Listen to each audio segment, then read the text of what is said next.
Pawn shops are honeypots for Karens to display some drama from women who get involved in nasty fights, delusional customers who shout first and think later, and many more customers who seek only to cause trouble for the staff. These are delusional Karens? The woman on the yellow-white striped shirt screams like Ashley instead of letting her friend get a good deal. A customer comes in to pawn a very old-looking TV and DVD player. This is a type of thing that nobody's interested in. The guy thinks he can't be thrown out of the shop, but Seth proves him wrong. How are you? How can I help you guys today? I want a meat coat today. Should I wear a small? Any color? You sure this is a small? It's actually a medium. What? No, I wear a small. Try it. Try it. Suck it in. This has got to be extra small. Let me see here. Let me see. Let me see. Here, help me on this. I got a bad arm here. Let me see. Let me see. Oh no, extra small, extra small. Somebody else that we can talk to. We know what they're doing around here.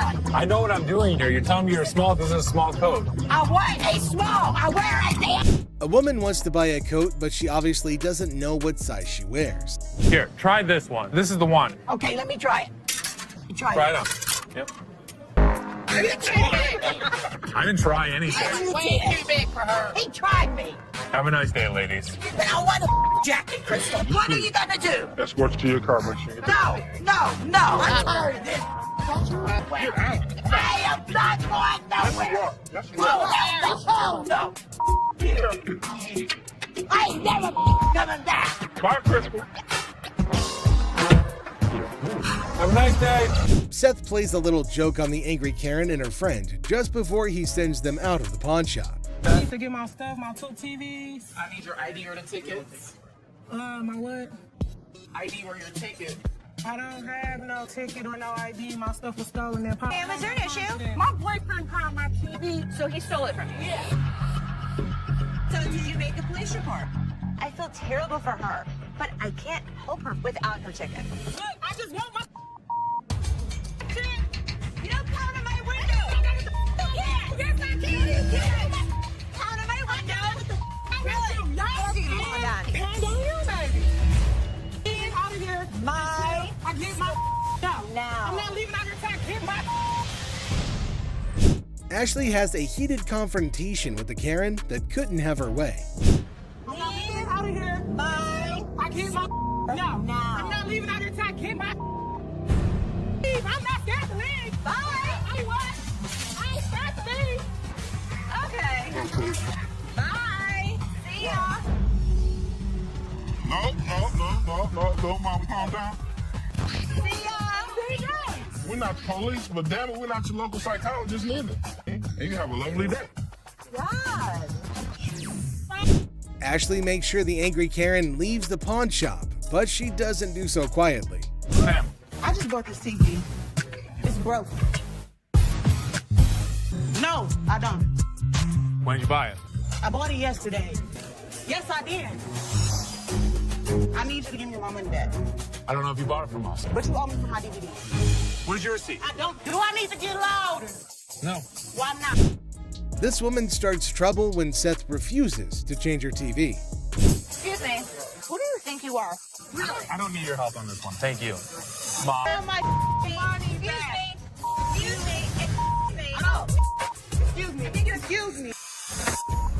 Huh? What you do that for? Unreal. Anger management. She doesn't last long in the pawn shop, and she even broke the TV more for some random reason. A customer walks in dead set on selling his watch. Put his watch in here. It's worth $820. How much you pay for it? Maybe like... No beating around the bush, he wants at least $400, claiming the watch is worth $820. Les, keeping it real, says he might pay around $7 for it, but the customer not having it wants an F for the watch, meaning $400. Like 7. Yeah, man, tell me the truth. What'd you really pay? Telling you the truth, man. Come on, you give me know you 4. did. Give me 4 for this watch, man. Come on, man. Asking for $400. As things heat up, the customer starts yelling about having a baby on the way and struggling. Les congratulates him but sticks to his offer. The customer, frustrated, keeps pushing for $400 or even $450, raising his voice and venting about his living situation. Dog, give me like $450 for this Why watch. are you yelling at me?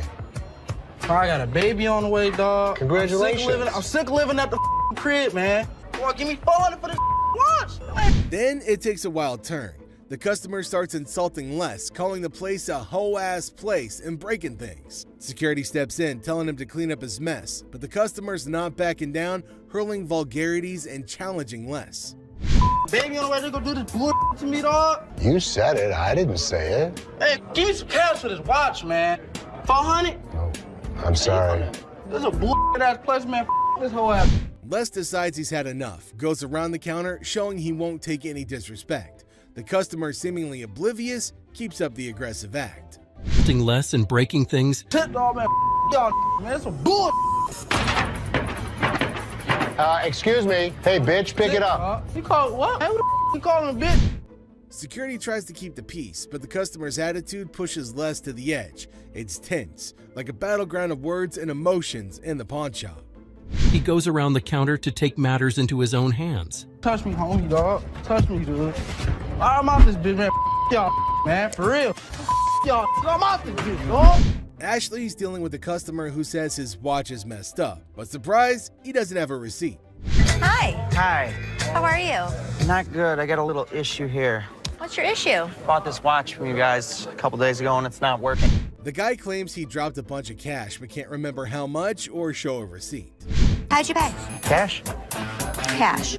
How much did you spend? I spent a lot of money on that thing, man. Okay, number one, I'm not swearing at you out of respect. Ashley, smelling something fishy, decides to play along and points out a problem with the watch. She's like, Rolex watches shouldn't have this issue. But here's the kicker. The guy throws a veiled threat, hinting at consequences if Ashley was a trained cop. Do you wear contacts? No. You can see well, right? I can see very well. What does it say? Now Ashley's not having it. She keeps her cool, uses her training, and delivers a swift response. A chokeslam. But she decided to play along with his games. Come here, I'm gonna show you exactly where your Rolex is. And by the way, if you wear a tank top, I'd advise you work out some more. So come on.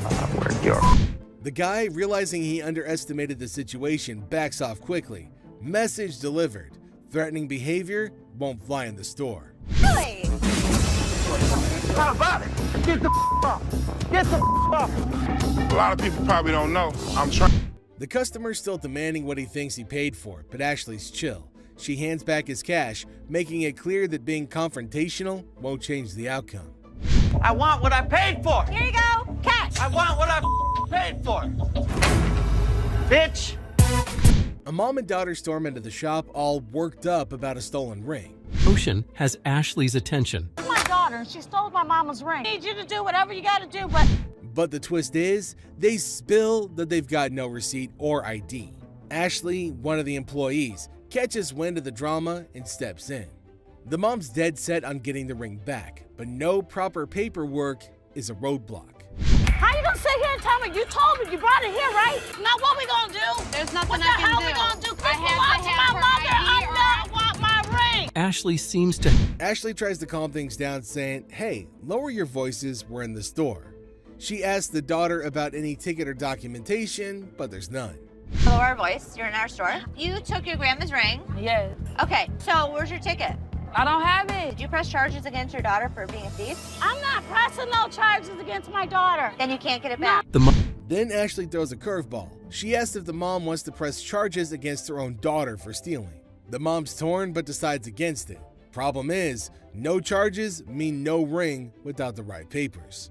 Somebody else that can I'm not gonna quiet down. I'm not walking away without my damn ring. Both mother and... The pawn shop sticks to its guns, and both mom and daughter have to leave empty-handed. On their way out, they make a fuss, blaming the shop for involving the police. The staff stays strong, saying it's not their fault, but the daughter's actions that landed them here. You're telling me I gotta make a police report against my daughter. You need to get out. See, it's your daughter, not us. It's your daughter. Yeah, you want to get out. Hey, get off him. That's when I get your ass home. In the American jewelry and loan store, strange customers are pretty common, an occurrence. Can I please get my coat? Y'all got it out here on a display. How are you today? Now, here's a wild one. A bold lady insists she owns the monopoly on all things pink, demanding her coat back. Okay. I need my coat. Everybody know in the hood I rock pink.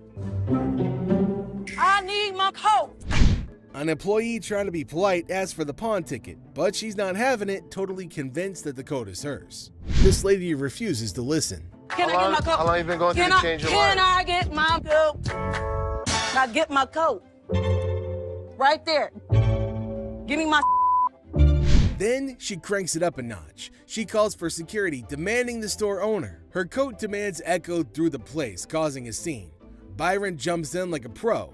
Despite her loud protests, he shows her the exit, keeping the peace in the store. The owner of the store. Out of my store. I need my coat. Never come in this bitch. There you go. The whole pink coat saga becomes quite the spectacle. Byron managed to toss her out while she kept on screaming for the coat that clearly wasn't hers. No. Coming down, y'all got my up in there. Bring me the. I rock pink. I'm a pink bitch. A $3 bill. Hi, excuse me. Yeah. Hi, I'm looking for a watch, maybe about $100. I got $100 to spend. Well, well, well, look at this drama unfolding in our favorite pawn shop. A woman struts in like she owns the place. The owner, trying to impress her, showcases some bling, and she's all ears. It's like a weird dance of possessions.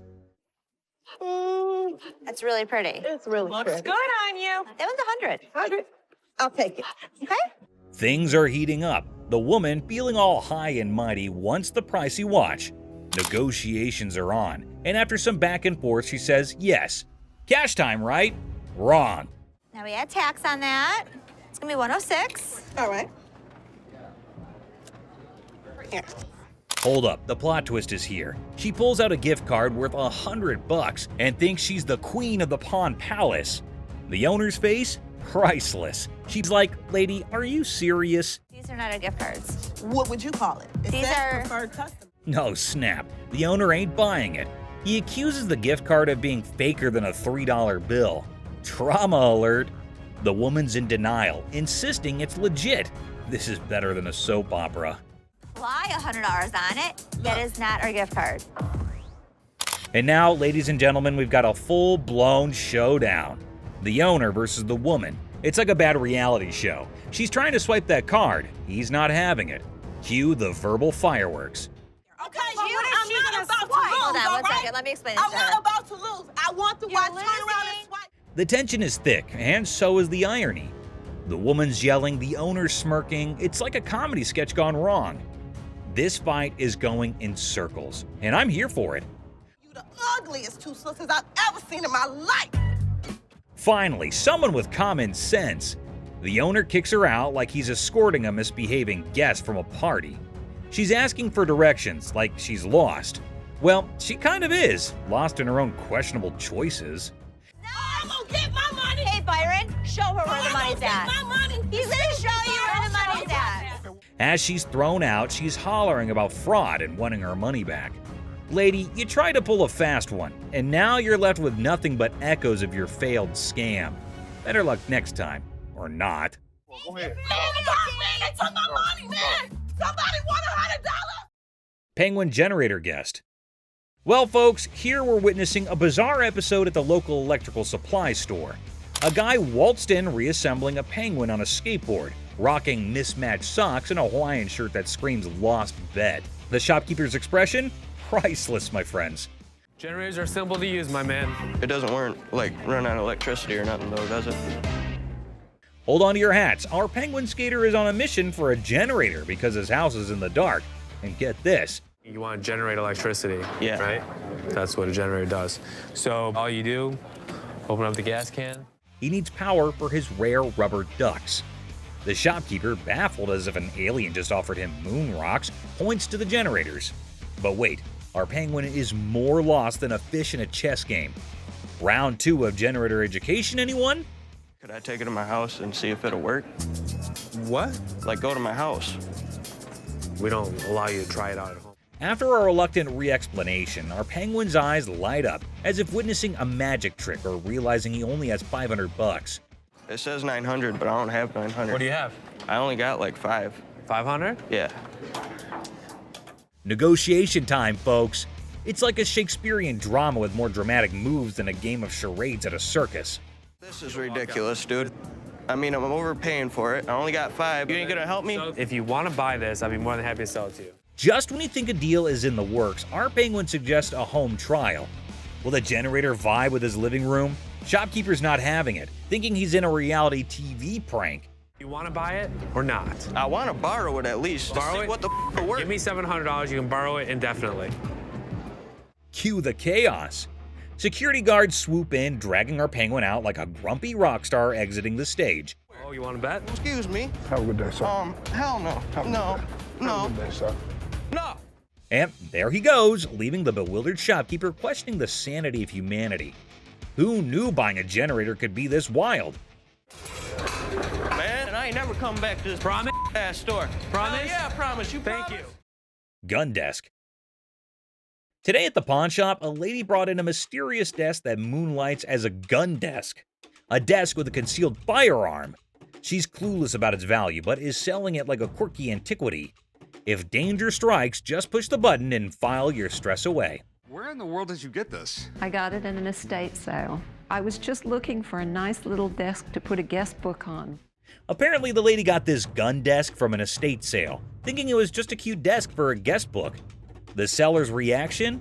He's seen hidden guns in everything. Swords, canes, cameras, but a gun-disguised desk? It's like 007's DIY project gone wrong. You're really not going to stop anybody if you shoot them in the thigh with a small .22 like that. Well, it's not even a regular .22. It's a .22 short or something it looks like. The pawnshop seller, baffled by the antique gun desk, insists on a buddy inspection to verify its age. The buyer, eager for the coolest desk ever, is like, where's the gun though? Antique furniture shopping meets gun control comedy. This thing is a gun. You press there's the trigger. That falls down, hits the hammer. The bullet flies out this way. The second seller is utterly perplexed by the gun desk, questioning its practicality. He's pondering who would buy a tiny desk with a hidden firearm. Meanwhile, the buyer's probably thinking, well, it's the perfect desk for a high-stakes game of hide-and-seek. The other thing is, I don't know how old this thing is. The seller delves into firearm logistics, explaining the pre-1898 loophole and the concealed weapon twist. Meanwhile, the buyer's probably regretting not majoring in antique desk forensics. Okay, it's one to have a gun, but now you have a concealed weapon because it's a hidden gun. Have you had it apart? Yes. The seller navigates the murky waters of antique gun regulations. The buyer, eager for a legal loophole, contemplates turning the gun desk into a non-threatening relic. Antique buyer drama at its finest. Thanks for bringing it in. Oh, you're welcome. I really wish I could have bought this because the odds of another gun desk coming in here are slim. Now get ready for this next woman, because it's about to get interesting. So this lady is trying to make some money by selling these coats to cover her bills. But honestly, the coats didn't look too great, and neither did her chewing. 415. Is that what you said? Well, I said it 400 apiece. But Ashley was totally caught off guard by that. And seriously, the price is insane, don't you think? Now she's stepping in, offering some real prices. Let's see how the other person reacts to it. $40. No doubt that's absolutely hilarious. Now they're trying to haggle, but it's honestly gross and distracting when she chews like that. I mean, check out that silly behavior.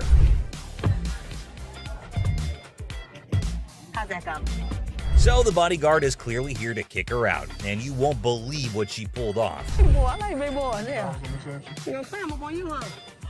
That was just plain weird. But the next one is even weirder, believe me. And speaking of flirting, this next customer is on a whole new level.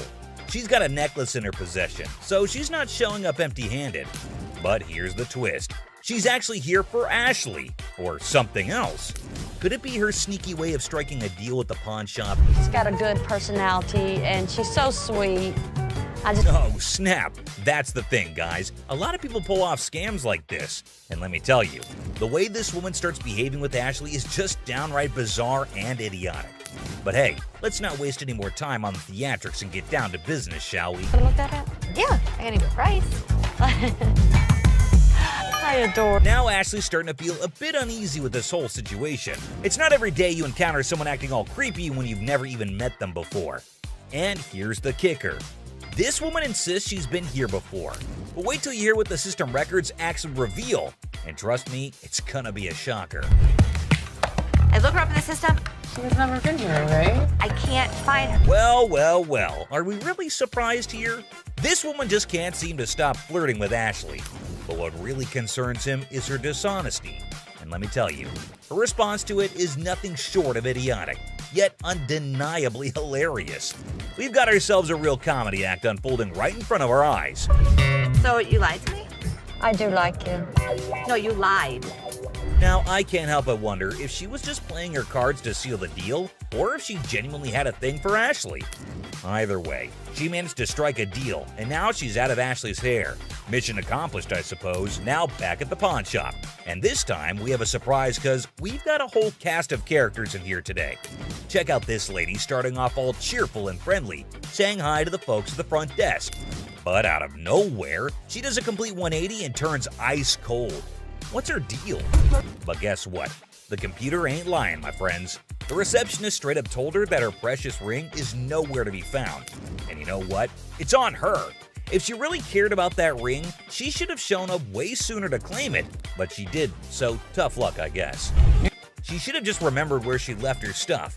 But no. Instead, she's going off like some chatty old grandma, non-stop yapping about it. Oh boy, we've got a real character on our hands here. This lady just won't accept any responsibility, I tell ya. Hey lady, newsflash. It's your job to remember, not his. This is where she's really taking the cake and acting like a complete idiot. And get this, she starts pointing fingers at poor Les, blaming him for this whole mix-up. I gotta say, it's giving me secondhand embarrassment. Just look at the unending drama. Sorry that your grandma's ring exceeded its time limit. You made the mistake and did. But what we've got next will blow your mind. So it's just another day dealing with annoyed customers. This lady was supposedly waiting for 2 hours, or so she said. But man, isn't she a little too aggressive? Oh, you gonna ignore me. Can I get some help? Now Ashley jumps in to handle the situation, but this lady won't even let Ashley speak for a single minute.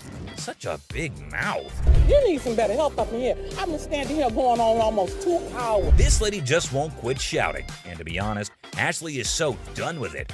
But you won't believe what this customer does next. It's seriously shocking. Because he told me. Excuse me. Seriously, what kind of lady does that? I get that she's mad, but why resort to getting physical when the manager is talking calmly too? Well, Les totally turned her down because it's just not worth that much. And this lady couldn't handle it, I suppose. You won't believe what she does next. Seriously shocking stuff. This customer walks in claiming she's here to get back the stuff she pawned off. But guess what? Buy. Not pawn. They were buy.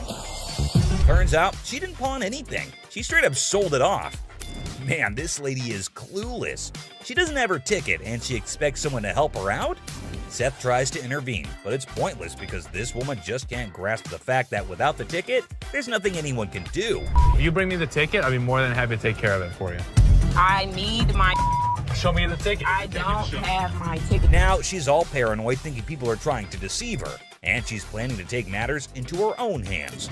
Uh-oh, that can't end well. At this point, it's best to just walk away, lady. Phone call. My love be up here to handle y'all Who you having? Ma'am. This lady is refusing to leave until her brother shows up to give the pawn shop owners a beating. How messed up is that? Seriously, this woman needs to just shut up. Better be ready. For what?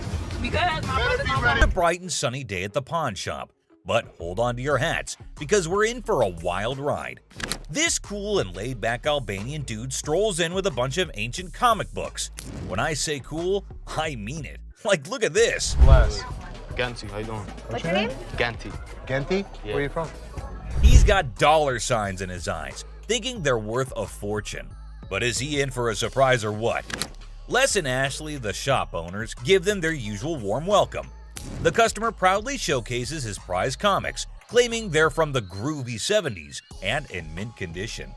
He's even bold enough to demand a whopping $2,000 for the lot. What? They are shocked. How much did you want for him? I was looking around 2,000, man. $2,000. But our savvy Ashley ain't falling for it. She spots the bent corners and unimpressive preservation, grilling the customer about their sorry state. Poor fella, he's speechless. Didn't see that coming, did he? Do you see the edges? That's just one of them. Come on. No, actually, that's all. Ashley cuts straight to the chase and offers a jaw-dropping $5 for the entire stack. Yep, you heard it right. A gigantic drop from his lofty $2,000 expectation. Naturally, our customer isn't happy with the lowball and tries to haggle. But kudos to Ashley and Les. They hold their ground, eventually nudging the price up to a massive $6. Come on, you guys, just work with me a little bit. Give me something, you know what I mean? 6? And that's when things go from 0 to chaos. Our previously calm customer suddenly loses it, accusing the shop of playing mind games. Leslie tries to calm him down, reassuring him they're not joking around. But no, he won't take their word for it. He insists on verifying the authenticity of the comics, and Ashley's response takes him to new levels of shock. From the 1970s. So am I. I don't go where you. Oh boy, buckle up, because it's all downhill from here. The customer starts swearing up a storm, slamming the table like a man possessed. He's convinced he's being duped, and boy is he fuming. Like you're playing me right now, because I know this is worth way more than $6. The situation gets so out of hand that a burly bodyguard has to step in and escort him out. But wait, there's more. Right before leaving, he pulls a move that really ticks off another customer. Talk about adding fuel to the fire. Get the off me. Hey, what the you look? Come here. Next thing you know, we're witnessing an impromptu street brawl right inside the shop. These two customers throw punches like they're in a heavyweight championship match. And let me tell you, it's a hilarious sight to behold. Come on, fuck me. You little bitch. Eventually, the bodyguards swoop in like superheroes and drag both fighters out. Man, talk about a show. After the dust settles, our Albanian friend tries to save face with a final quip. I'm Albanian, baby. Well, my friend, you've certainly lived up to that fiery reputation of yours. What a roller coaster of a pawn shop experience, folks. Next up, just another regular day at the pawn shop. People coming and going. Some happy, some not so much. Hold on, bro. Hold on. Let me prove my point. Now here's a guy who walks in hoping to get a loan of $100 for his gold chain. And you know what? The receptionist happily agrees. Loan approved, right? How much would you like? $100. Okay. I can do the $100. Well, hold your horses, because this is where things go haywire. This customer seems all polite and even hands over his ID for verification. But then he brings up this 20% business, as it's written on the sign right there. The receptionist is completely lost, and the customer starts explaining how he should get 20% added to the $100 loan, making it $120. Put my 20%, right? What 20%, sir? The sign right here say I get 20%. But the poor receptionist has no clue what he's talking about. Politeness goes out the window, folks. The man's anger instantly flares up when he realizes the receptionist is clueless. He asks her if she's ever seen the sign in her life, and boy does he point it out right in front of the shop. Talk about intense. Sir, I don't know what you're talking about. Is you serious? Yes, sir. Ma'am, you ain't never seen the sign? Now, this angry customer won't let it go. His voice keeps getting louder, drawing everyone's attention in the shop. Supposed to get 20%. You said you gonna give me 100. I get 20% of 100. We see as the bodyguard's on alert, and even Seth, the boss, steps out of his office to see what the commotion is all about. The man keeps angrily repeating that he's supposed to get that 20% with $100. When the receptionist refuses to budge, he demands to see the manager. Seth steps up and asks the customer to read the sign again. He patiently explains what it actually means. At another pawn shop, bring me in the ticket, and when you take it out of that pawn shop, I'll give you 20. But does our furious customer listen? No way. He's sticking to his guns, dead set on his demands. He even goes back and snatches the sign to show it to the receptionist and Seth. You can practically feel the tension, folks. If Seth wasn't behind that glass, this guy might have thrown a punch. Clearly, he's not thinking straight. That's when the bodyguard steps in and takes the sign away from him. Hey, straight up. My man, let this go. Let this go. 20%. The angry customer doesn't even give Seth a chance to explain. Oh boy, talk about rage blinding a person. This irate customer keeps shouting in the shop, demanding his 20%, hoping someone will back him up. Sir. Why? Well, because you're false advertising. I guess you think I can. You're not letting. But here's where things escalate. This customer challenges Seth to step out of his glass office and face him like a man. Whoa! The temperature's rising in here. But Seth's having none of it. He tells him to get out since he's causing a ruckus. And you know what happens next? He gets escorted out by the bodyguard. And get this, he tries to take the sign with him. I'm getting something out this bro. You down for the sign, my man. I'm chase you down. Gotta admit, that's a bit hilarious.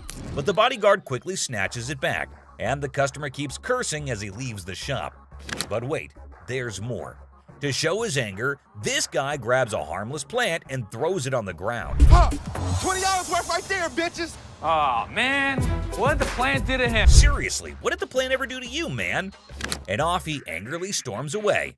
It's never a dull day around here, is it? Woman comes in to sell me a high-end bottle of liquor. Ma'am, I'm Is that what you're saying? You have no respect. When you want to take a person when they die, fit the liquor inside the bottle. and anytime you're going to belittle a person. Ma'am, I didn't belittle you. As the door chimes, the woman confidently walks in, clutching an empty liquor bottle. She aims for a bold move, attempting to pawn the bottle for a cool $100. Les, with his discerning eye, swiftly rejects the proposal, explaining that a filled bottle would fetch a better price. The woman, not thrilled with the response, raises her voice, demanding respect and expressing her discontent. I'll give you $100. It's not worth more than $100. Especially when you say I wouldn't give you $100. Don't you ever walk up to my dad. Hey, baby, don't point your finger. Life after this, don't you dare ever come in here again. In my face. I don't care, you're in my dad's store, and don't you ever think about coming in here again. Turn your ass around, badass out the door now. Where Ashley steps up like a superhero. Now, she doesn't just cool things down, she straight up shuts the woman down. With confidence, Ashley tells her to leave and never come back. Suddenly, the chaos turns into quiet thanks to Ashley's quick and firm action. Son of a bitch. Where the hell is he? Rich! He's on the floor. People are waiting to pay us for their merchandise. He's not there. We're losing money.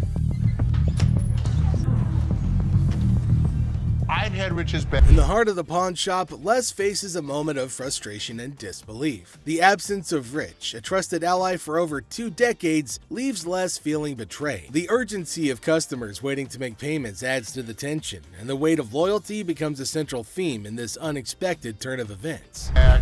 Since the first day he came here, over 20 years ago. I feel betrayed. Didn't I just have an employee meeting to tell everybody that they need to step up on their game? I'm watching you and Bobby J talk to these 2 girls. You're out there trying to sweet talk them, trying to bullshit with them. I'm looking for you in layaway. Where the hell are you? I gotta sit in layaway all day long and just wait for something to happen? As the minutes tick away, the atmosphere inside the pawn shop grows more intense. Les reflects on his long-standing support for Rich, highlighting his sense of loyalty that spans a quarter century. He recalls a recent employee meeting where he emphasized the need for everyone to step up their game. Disappointment and frustration seep into his words as he confronts the situation, a pawn shop mystery intertwined with personal and professional loyalties. I'm watching you and Bobby J talk to these 2 girls. They're out there trying to sell their jewelry. You're out there trying to sweet talk them, trying to bullshit with them. They end up walking out the front door. You put me in a position that you were the next to go. In this pivotal moment, Les delivers a stern warning to a fellow employee, Bobby J. The scene unfolds with Les observing interactions and attempts at sweet-talking customers. The threat of termination looms as he recounts the consequences of letting down the team. The dialogue underscores the severity of the situation and the potential impact on job security. Tension rises as Les grapples with the repercussions of the unfolding events. Rich, I'm out. Tell your dad to off. You up your job. As the confrontation escalates, Les draws a line in the sand. The ultimatum is clear: compliance or termination. The final seconds capture the raw emotion and frustration of a loyal employee who feels unappreciated and misunderstood. He knew he was in trouble once we walked through that door. Joe, did you steal from me? Tell me the truth.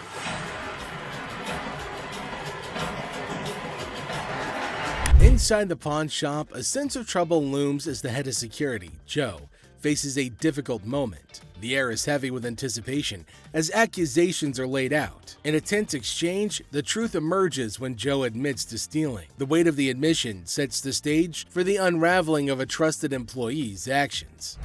The detectives call in uniformed officers to put the cuffs on. And then he reaches into his pocket and pulls out an assortment of jewelry worth over $7,000. $2,000. As the admission hangs in the air, the situation takes an unexpected turn. Detectives call in uniformed officers to apprehend Joe. A place built on trust is now shaken to its core as the true extent of the betrayal unfolds. You go this way. This is my loyal employee, my head of security, guy that I trust. The arrest unfolds and reality sinks in for the pawn shop owner. The disbelief is evident as a devoted employee, the head of security for the previous 3 years, is carried away in handcuffs. The emotional weight of the betrayal is clear in the owner's voice, which expresses the anguish of putting trust in someone who later proved dishonest. If he was, he could be anyone.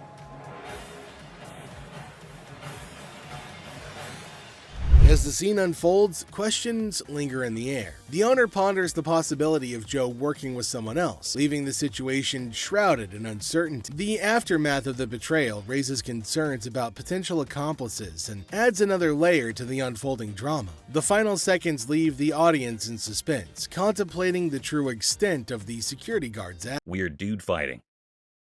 So there's this pawn shop, right? And it's like a wild show with all kinds of characters. First, there's this weird dude trying to sell ancient TVs like it's still the 90s.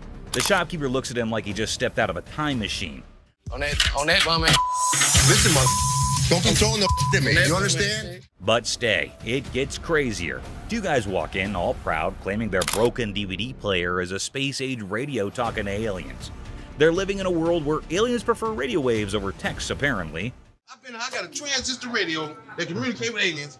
This communicates with aliens. Now, this crazy guy got frustrated and played a dramatic floor scene. On the alert of police threatening, the first guy, frustrated that his old TV is not a hit, starts tossing stuff around, thinking he's at a rock concert, not a pawn shop. Who just shoved me in my back? The aliens did it. Here you go. Be careful. The shopkeeper stays chill, like this is just another day at the office. Crazy guy points at his broken TV, yelling, "It's our aliens' fault." I guess aliens have bad taste in shows. Yeah, someone get the L shouting down here, because this is some racist when he jumped on me, told my. Now here comes Drama Queen. She's upset about her receipt. Instead of talking it out, she decides the pawn shop is her personal stage. Security gets called, but she pulls a full-blown dramatic scene, floor and all. Bravo, lady, bravo. You gotta get your And just when you think the madness is over, in comes Mr. Candy Bar Drama. He wants his favorite treat, threatens the dealing machine, and leaves everyone wondering if he's from the planet Hungry. Maybe in his world, chocolate is as vital as oxygen. You want me to break this piece of crap, dude? Seriously, no. Touch that What? I touched. You know what? He seems like he's so frustrated with his life that's such a crazy scene. Life in this pawn shop is like a comedy, a live sitcom where every customer is a quirky character. Who needs a TV when you've got this real-life absurdity? Oh, you gonna throw my wallet like that, man? Since you wanna do something. Don't throw my damn... Guard throw the decent man? Hey, listen up, everyone. So, there's this guy, right? He looks all nice and friendly, like a cozy cup of tea on a lazy Sunday. But here's the twist. He's about as real as a fake $3 bill. So, he waltzes in the pawn shop, acting like he's the king of the joint, convinced the shopkeeper is running a museum instead of a store. Run things right here is an old time in the past. We got a new thing going on right now. Watch this, the shopkeeper is just doing his thing, like a pro who has seen it all. He's like a master of selling stuff, and in walks Mr. Smooth Talker, thinking the shopkeeper is stuck in the past. Past what? This is a pawn shop, not a time machine. Call it a business opportunity. I'm not interested. You old man, you and you guys are running it. Now, this guy claims he's got a business opportunity for the shopkeeper, but poor guy, the shopkeeper could not watch less. It's like trying to sell a microwave to a caveman. All the shopkeeper wants to do is pawn stuff, not get caught up in weird deals. You can leave nicely, or we can throw your ass out. I tried coming in here. Nobody comes in here shaking me down. Enter the big tough security guard, the pawn shop's own superhero. He comes out of nowhere, no cape, just a serious attitude, grabbing Mr. Con Artist by the collar. He throws him out like a hawk grabbing a rabbit. The shopkeeper watches, tropical popcorn in hand, as the sneaky guy is kicked out faster than you can say bad business pitch. I'll be back in this. All right, come on back. So, there you have it, folks. A funny story of a wannabe business guy trying to mess with a pawn shop. Lesson learned. Never mess with a shopkeeper who just wants to do his thing, especially when there's a security guard ready to kick you out in style. You make sure that mother never comes back in here. You understand? No problem, sir. You had a choice to be able to make this. Sibling's gone wild. Argue on the floor. I don't want to hear it. All I want to hear is the two of you get in my office. In a small pawn shop on Elm Street, things got crazy, like confetti flying at a circus. Mandy, the shopkeeper's daughter, and her brother decided to settle their brother-sister squabble with a wild fight right in the middle of the store. People looking at old vases and guitars suddenly set up themselves watching an unanticipated wrestling match. She's out of control. She's out of control. You're both out of control. Mandy swung an old dusty lamp like it was a cowboy's brother defending himself with a broken guitar neck. Customers did not know whether to hide or start recording the madness. It was like a strange show called Siblings Gone Wild Pawn Shop Edition. I don't know how to run this store. I'm jumping in. Then their wise dad, the shopkeeper, appeared, looking completely shocked. He gathered Mandy and Jake into his office, ready to scold them. But as he started talking, the embarrassment from their rags in front of customers turned his face as red as a stop sign. He stepped into my deal. And I closed it. I closed it. I swear to God, I'm gonna smack you. He warned them, "You're in." Well, let's see who gets to cut the cake tonight. And just when he thought things couldn't get crazier, Rick dropped the price and set his bet to $1,500. And all that effort went to waste right in front of your eyes. Yeah, I'm just not gonna be able to do that. I think maybe I'll see if I can maybe get some more Providence. That was pretty obvious. No one would want to sell an antique for this measly amount of money. Definitely not a very profitable deal. And with that deal went flying Rick out of Rick's hands. But in this next episode, this person walks in with a really interesting gun. But how interesting? You're about to find out. Yeah, it's like something James Bond would wear. Yeah, right. You just saw that, huh? But that's not out of a James Bond movie. That thing is as real as it gets. What can I help you with? I'm here to sell my ring pistol today. Well, you know how a gun never stays in the shop for long, be it whatever shape or size. But this thing is something I've never seen or even heard of before. Have you ever seen a pistol ring? Boy, you're looking at it right now. This is something definitely worthy of adding to the antique collection list. Come on, you have to agree with me. Everything about this pistol ring is antique, from loading it to the trigger to its hammer. This thing is a killer. Literally. You know what? If I ever went undercover on a mission, I would definitely carry this cute little devil. James Bond, we just found your vibe. And I know Rick would agree with me too. Yeah, that man seems very particular about the price he's going to ask for that dangerous ring. I'm looking to get $9,000. I'll use it to buy some of the things I collect more often. I personally would wear that ring everywhere. It's an all-in-one combo, kind of a hidden treasure who can double up like your personal bodyguard. It's unreal how cool this thing is. But hey, did Rick just contradict me? Wear them just for fashion. Damn. Rick has got a good sense of humor, not gonna lie. Seriously, getting hit by that mini pistol ring would definitely hurt your ego hard, man. It's also seriously a gun. I mean, it would really hurt getting shot with this thing. And oh, I kid you not when I say that the man clearly did his homework right. He literally asked for $9 grand in the blink of an eye. I mean, that piece truly is a showstopper. But that expensive? Damn. A $9 grand. They're pretty rare. So what happened is that the deal took an intense turn, and Rick, being the smartest in this show, had to prove it. So before finalizing the deal, he wanted a bit of expert advice. I mean, that's always better than regretting later, right? So let's see what the expert had to say about this antique pistol ring. The European gunsmiths, they were making all kinds of little weird things. This is the Imperial Protector. Basically, looks like this tiny mean machine has taken down quite a few people in the past. So it must cost a bomb. But let's hear it from the expert himself. For $11,500. Okay. Thanks, Tony. I really appreciate it. Whoa, I never expected that. $11.5K? That's crazy. And just look at the size of that thing. That thing is golden for sure. But as you know, Rick plays by his own rules. And I'm curious to know what he has to offer. I'll give you $3,000 for it. No, can't do it. Okay, so Rick is trying to settle the deal for $3 grand. But bro, that's like not even half the price the seller asked. Do you think the man will accept the offer? For someone who knew a great deal about the pistol ring, I don't think this man is gonna budge. But Rick wasn't ready to give up or give in as yet. So do you think they'd both settle on the same grounds? Who do you think is gonna win this round? Well, let me put your anxiety to rest. For here comes the moment you're waiting for. As amazing as this thing is, I'm sorry, I just can't do it. And just like that, Rick missed the chance and saw the extraordinary collector's pride walk right out of his door. But what happened in this next episode is even crazier. Working with an instrument maker and got really, really interested with the harmonica. You know how music instruments can be great collectibles. In which case, what do you think about an ancient instrument that has an emotional connection to it? Does it help double up the price? Well, I don't know about you, but I have never seen a shining gold M Hohner harmonica. We've all played a harmonica once in our lives. Right, we have. And we thought we were good at it. So for those of you who don't know who Matthias Hohner is, here's a quick history lesson for you. Hohner was a trained watchmaker born in Germany, and his company Math Hohner AG is the oldest and largest producer of harmonicas in the world. If you want to know more about this masterpiece, here's Rick for you.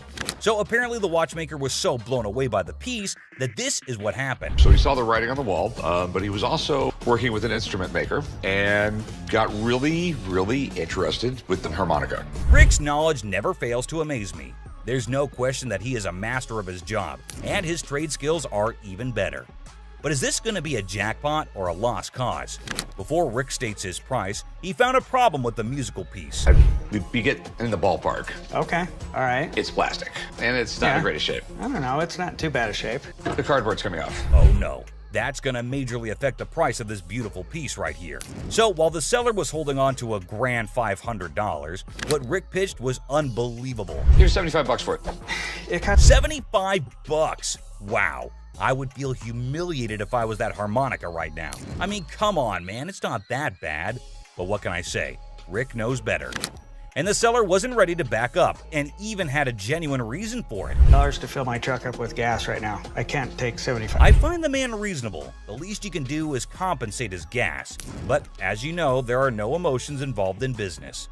Rick's not taken aback by anything, and sticks with his price, but he failed to grab the deal. I think he wouldn't mind much though, because the harmonica was plastic, and it was also peeling off in some places. So sadly, the seller needed to go back home with the broken instrument, and he couldn't even make enough money for gas anyway. Next up, we got this interesting thing that you'd never expect at a pawn shop. The guy just pulled in the parking lot with a boat he wants to sell. So Chum and I... Yes, it's a freaking boat! What you're looking at is a 1958 Sea Flight Glastron, and this is no common sight, y'all. Rick and Chum came to take a look at the huge and fascinating boat, and it looks like they already like what they're looking at. 57 Chevy, didn't they? Sure did. Is it a convertible? And how could something start without Chumley's irrelevant questions, right? Like always, he was more worried about the boat being convertible or not. Well, Chum, you definitely cannot expect everything to be fancy, okay? Despite that, I can't help but love Chumley's confidence. Meanwhile, the seller has made up his mind to demand a hefty $10,500 for the boat. Let's hope he can make just as much from the master of negotiation.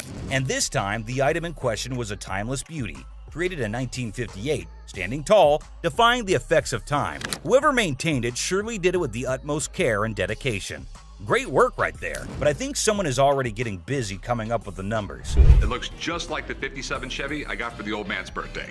It's definitely tempting because Rick's already deciding how he was going to pitch this look-alike a 57 Chevy. this Glastron boat is awesome, but boats are tough to sell, so it has to be a home. Like he already said, boats are money pits. I mean, nobody would want to keep this huge boat in their homes as an antique. Quite rare, as the word suggests itself. But this seller is definitely giving Rick tough competition. With all that USP knowledge he was throwing about, he came in here ready to face the pawnbroking world. Do you know why? Because it was a little 17-foot boat. No, because it was fiberglass. No more wood boats. Wood boats were moving out. But what happened next was totally unexpected. 10-5. In an unexpected turn, the owner of the boat bravely revealed a startling price tag, $10,500. Wow, that's crazy. What do you think Rick is going to do? Will he buy it or break it? I don't even want to make you an offer. There's too much work that's got to be done for me to make anything. Did you see that? Rick didn't even make an attempt to convince the donor to accept a lesser price. But that's exactly what the show is all about, expecting the unexpected. But you cannot miss this museum piece that just made its entry into the shop today. A man brought in an ancient coin, a portrait of Julius Caesar from the month before he was assassinated. Well, I have a coin here. It's a portrait coin of Julius Caesar from the month before he got assassinated. But before that, quick history lesson. Did you know Caesar was the first living person to be depicted on Roman currency? Back then, this honor was only reserved for the gods, so you can imagine Caesar's position in the society. So you know that having him on a coin is quite exclusive, and any historical coin collector would be yearning to get their hands on this coin. And would do what was necessary to preserve the Republic. Okay, and no matter what he did in office, Rick was taken in by the intriguing offer, and his sincerity came through, creating a favorable environment for a possible deal. Rick, though, sticks to his strategy since he was logical. As you know, the man is a smart specialist who always seeks professional advice before taking major action. But let's see what the price on offer is. how much were you looking to get out of it? I want 4,400, please. Okay. I like this man's confidence and how he's so adamant about the asking price, exactly the way it should be. The style is correct. Everything is right. Okay. It's perfectly genuine. The expert's analysis is giving us a ray of hope with each passing second. So let's see what the experts have to say. $1,500. Retail? Retail. Wait, what was that? $1,500? Are you kidding me? I thought that coin was a big deal. But what just happened? It's ridiculous. I mean, sometimes you can never explain how things turn out to be in the pawn world. Just like this episode where a man walked in claiming to have a 1951 Yankees team signed ball. 1951 Yankees team signed baseball. For those who may not know, the New York Yankees of the 1940s and 1950s were the most dominant team in baseball history. They won 10 World Series titles only between 1947 and 1962. Including their 5 consecutive World Series victories from the 1949 to 1953 season. However, things have now taken a turn, and the glory remains in history. Coming back to the item in concern, the seller also claimed that the ball had the signatures of around 22 to 23 Yankee players from around that time, and out of all of them, it had the signatures of Joe DiMaggio and Mickey Mantle. Had about 22, 23 signatures on The year 1951 holds a special place in baseball history, as it was Joe DiMaggio's final season and Mickey Mantle's first. Also, Yankees won their 14th World Series that year. Buckle up, because this episode is sure to amaze you. My grandfather went to a game in 1951 with my mother and received The seller said that it was his grandfather who managed to get this iconic baseball. According to him, his grandfather went to a game in 1951 with his mother and received the autographs from a friend of his that was involved with the team. Well, sounds fair enough to me. Baseball doesn't really mean a lot to me. It's got some family heritage, but it's a baseball. I wonder why so many people want to sell something that has an emotional connection with them. But the seller's reason behind selling such an iconic ball seems pretty fair to me. This would be perfect for the company softball game. Chumley, I'm fixing to hit you. Charlie was trying to play the fool, but Benjamin remained unaffected, steadfastly focused on the business at hand. Benjamin saw nothing but the business and got right back into it. I don't trust this guy. I don't trust nobody. Especially when they're trying to sell me stuff. Benjamin, I can feel you totally. It's not like we don't trust anybody, but it's always better to be sure when there's a ton of money involved. No doubt the expert had to be called in. I do believe that this is a genuine 1951 Yankees baseball. Whoa, it looks like there's some good news for the man, and we might see some bills going out of the shop. But wait, don't be sure. You never know when the deal goes south. I think $3,000 is a reasonable amount for the ball. With audacity that leaves me breathless, a staggering demand of $3,000 was quoted for the ball. And it's quite obvious as well. After all the authentication and the proof, anyone would ask for that kind of money. They fired about $800. But wait, what? Benjamin just quoted $800? That's it? No one would sell it for that much, Benjamin. But he was in this business before most of us, and I assume he'd know better. So these were some of the times deals got out of hand on Pawn Stars. So which one of these intrigued you the most? Let us know in the comments down below. And don't forget to subscribe for more such videos. And I'll see you in the next one. Until next time. A customer demands a stereo refund, leading to a tense showdown with his brother. Earrings spark a heated confrontation while a frustrated customer faces off over a waiting game. An unproven claim raises tensions and upon negotiation turns sassy, testing the limits. Lastly, a ring appraisal takes an unexpected turn when a wife discovers betrayal, turning our place into a space for some fascinating real-life stories. Okay, so check it out. This customer rolls in wanting a refund for a stereo he got from the store. But guess what? It's not in perfect shape like you thought. The store can't do cash refunds, but they're cool with exchanging it for something else. Here? Yes. We just want our money back. The problem is I can't give you a refund. We just don't have that option. I can give you anything else that you want to use. All good, right? Nope, not for the customer's brother. He starts making a fuss, saying they sold his sister a busted thing. Sound cool, man. That's not cool, man. We want our money. They sold my sister some broken merchandise. He's not feeling pawn shops and thinks they can't get a cash refund. Les, the guy at the store, explains the deal, but the brother wants something better without spending more.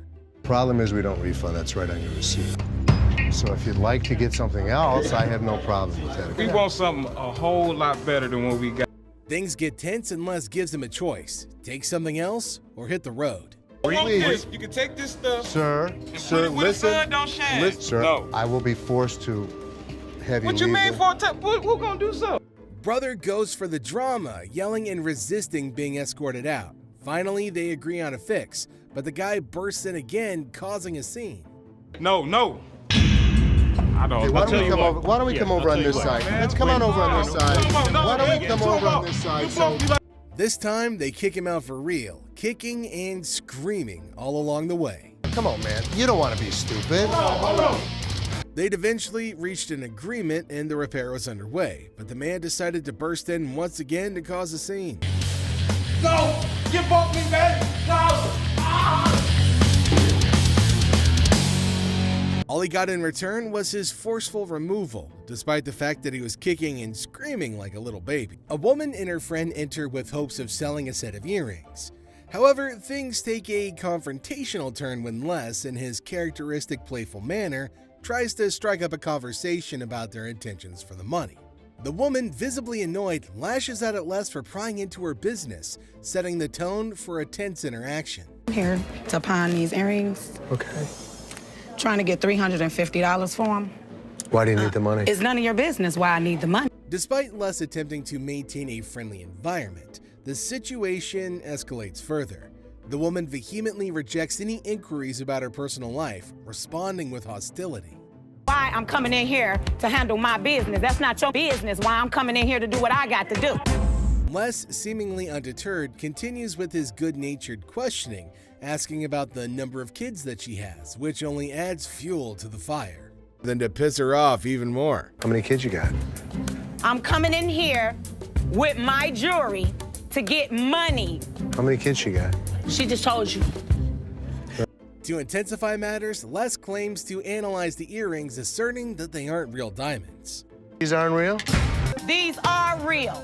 They are real earrings. They're just not real diamonds. They are. No, they're not. The revelation further infuriates the woman, leading to increased yelling and frustration. Sensing a potential physical confrontation, Byron, another employee, positions himself closer to Les to provide support if needed. Leather coat you got on. It's 1,000 degrees. Who the where's leather? As the women realize they won't achieve their desired outcome, they decide to leave, expressing their displeasure with the establishment as they do. Get her hair fixed. Classic people. Supposed to be jewelry and long. Bull ass shot. Raggedy mother. Have a nice day. You bitch. Thank you. We got this livid customer going on a rant at the pawn shop, claiming he's been waiting for 2 hours. Been here for 2 hours, man. Then they got 11 windows. You got two working. How you doing? I'm finally here, you know what I mean? I've been in the line for like 2 hours. He managed to get his HD in, but Ashley, the cool and collected employee, is keeping it professional. You'd get out of here a lot quicker if you just Hold on, signed what is it. this? What is this? What is what? This ain't what he told me he was gonna give me. What did he tell you he was gonna give you? The guy's expecting $400, but Ashley's like, nope, you're getting 110. Our furious friend throws a threat like he's gonna crack heads. You're not getting 400, you're getting 110. Okay, well, you can't give me my 400. Sign that, and I'm then I'll not give you your saying money. You know what? Sir. See, you the type of motherfucker I've been caught outside and cracked you upside your head. Not cool, right? The folks at American Jewelry and Loan aren't vibing with that. Ashley's had enough, lays down the law, and says, respect or no money for you. Listen here, I'm a pimp. I'm a real pimp. I'm a real pimp. I'll put you on. I will put you on. Hold on, you don't gotta walk up on me. But this dude, he's got some wild stories, talking about women on the street doing things for him. Get your want to talk to you. You're going to talk to me with some respect. I got more women on the street out here hustling, doing things for me every night, every... Well, security's on point, keeping him at bay while he's still talking big. Y'all can't kick me out of here. Oh boy, someone's day at the pawn shop just hit a speed bump. Out this motherfucker, man. You feel what I'm saying? I know you just doing your job, big dog, but I drive with BMW. In another scenario, a woman, believing her husband pawned her $5,000 wedding ring due to financial struggles, approaches Ashley seeking its return. I was doing my husband's laundry this morning, and I pull his wallet out. There's a pawn slip from you guys. I put it back in his wallet. However, lacking a pawn ticket or any proof of ownership, the situation becomes complicated. Ashley, empathizing with the woman's plight, requests a police report or any documentation to validate her claim. The woman refuses, adamant about not involving the police, and tensions flare. I get why he did it. I just want to come in, pay for it, and get my ring back. Did you make a police report? No, I didn't make a police report. The hell am I going to make a police report for? I'm not going to call the cops on my husband. I'm coming to you to get my ring back. Facing an impasse, Ashley is compelled to ask the woman to leave. The exchange becomes heated, and Ashley insists on her departure, prompting the customer to leave the store. Your butt out here and you assist me out. Please, bring it. That's all I want is my ring. That's it. It is a Take your pretty little feet, walk your pretty little legs out of here. You are nuts. Just go back there and give me my... How hard is it? You can't just go back there and type in a name? Do you shut up for a second? Never shut Get the hell out of here. No! It's time to go. Up yours. We've got this customer dealing with some money woes and trying to hustle up a quick $100 by pawning his stuff. Issues that needed solving post-haste. I'm trying to get all my stuff out. So, what are you looking to do with that? I'm looking to get $100 for it to help me out. But here's where the plot thickens. The guy's asking for a Benjamin, but all Seth and Les can dish out is a humble $10. What the hell is that gonna do for you? $100 will help me move my out. It'll feed my dogs if I have to, wherever I find. Our seller buddy thinks that $10 isn't gonna cut it for his grand plans, like moving out and feeding his dogs. You know, fair enough, but that's the best they can offer. He tries to haggle for $50, but Les shuts it down, giving him a reality check. That's all Seth and Les can offer. What the do you mean it's gonna be a good start? The $10 isn't gonna be. Why couldn't you do 50 for this? Now, here's where things take a wild turn. Instead of just taking the tenner, our friend gets all sassy. Les, not one to take disrespect, drops the cash on the counter, and you won't believe what happens next. Disrespecting me, trying to hand my back to me. I'm not having that. No. Are you kidding me right now? The guy refuses to pick up the cash, calling it disrespectful. If I were to do this, that's disrespecting you. What the is your problem? Les, not having any of that nonsense, lays down the law. Pick up your money or hit the road. But our stubborn friend goes all, Pick it up. You want to treat me like a bitch? You're gonna be the bitch. Pick my up. Pick my doll up. Are you insane? This dude walks in with a ring, wants an appraisal, but little did he know his wife was about to unleash some serious drama. Ashley's just trying to do her job, and suddenly, bam, it turns into a full-fledged soap opera. Right here. I also wanted to know how much you guys will give. This dude is literally sweating bullets, and his wife ain't having any of his nonsense. She calls him out for pawning her ring without telling her. What are you doing? He wanted an appraisal on this ring. On my ring? I'm gonna go grab me some popcorn, cue the drama. Bull. Why'd you take my ring? You're a liar. You needed bike parts and didn't have the damn money. And all of a sudden you got my damn ring. Oof, she slaps him not once, but twice. Ouch. Ashley's just standing there, probably thinking, what in the pawn shop drama is going on here? Wanted to know how much it was worth, that's all. Why'd you take my ring? I gotta say, no need for security here. The wife's got it covered. She demands to know how much the ring was worth, and the poor guy's just apologizing left and right. The drama here is so intense, it's like a reality TV show unfolding right there on the spot. Couple reaches home. And I am dumbfounded. You're a f***ing idiot. Well, he's the one that gave it to me. That's hers. Just give him the ring. Thanks. Okay, hold on. This customer's on an entirely different level. Picture this. She walks into the shop wearing the coat that she wants to sell. Classic Shannon move, am I right?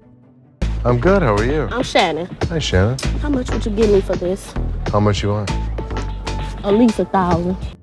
Les asks her how much she's looking for, and Shannon's like, at least $1,000. Les throws out a cool 100, and she loses it, saying she wants more. 100 for this motherfucking coat?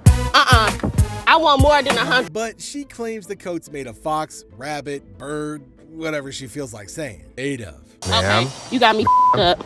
It's fox. This is a rabbit, a bird, whatever the I want it to be. So the guys, being who they are, decide to troll her a bit, and Les even pulls in a fur expert who says it's worth $1. You gonna give her more than $100 on that? I will give her more than $1. What the $1? Hell, who the is he? He's my fur expert. Shannon isn't having it and causes a scene. Security gets involved, and she's out the door. Security too? There you go. Oh! Y'all motherfuckers don't know who y'all with up in. A female customer arrives claiming that her niece purchased a lovely earring from the store. However, upon closer inspection, she discovered that a diamond was missing. The catch? You guessed it, no receipt. Without proper proof of purchase, she hoped to return the earring and secure a refund. The diamonds was missing, and I wanted to know, can I get my money back? Do you have the receipt? No. Do gifts come with a receipt? Yeah. No, well, this one didn't. Ashley, ever the voice of reason, inquires about the receipt, and the customer admits that she doesn't have one. Ashley explains the store's policy regarding cash refunds and, crucially, points out that the jewelry the customer brought in is fake, a type of item the store does not deal with.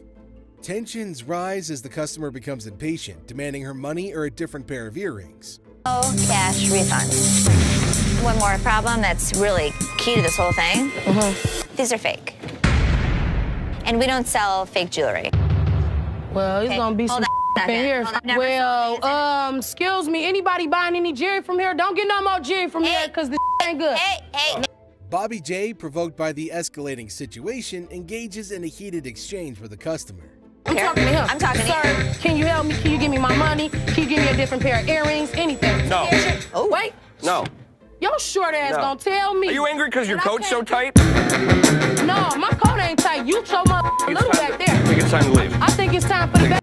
Ashley attempts to defuse the situation by offering options for resolution or departure. Joe, making his appearance, assists in escorting the unruly customer to the front door. Finish listening. It ain't no receipt. Finish listening. No. I think it's time to leave. I'm not going nowhere. I bet you are. No, I bet I ain't. This is Joe. How you He's doing, gonna show you to the front door. Wait a minute now. Get your hands off. I guess. Bobby J's dealing with customers hunting for an anniversary ring, but the vibe is a little off. I'm gonna pose my boyfriend. Tomorrow's our 6th anniversary, 6 years anniversary. Really? Yes. The lady drops a hint about her boyfriend, and the jokes start flying. 6 years? Bobby tries sizing up the situation, asking for the boyfriend's ring size. So, what size? Do you know the size that he is, or ring-wise? Oh, I thought you was talking about that size. I was like, that is too personal now. No. Ooh, awkwardness alert. He gets a little too personal and they play it off, but Bobby's cringing. Store. Now, I gotta practice now. I'm gonna pretend like I'm close to you, okay? Oh. Now, here comes the big moment. He's showing them rings, trying to keep it professional, but the tension is building up. In a bold move, the guy decides it's proposal time. Now, Tay-Tay, we've been together for a while. Will you marry me?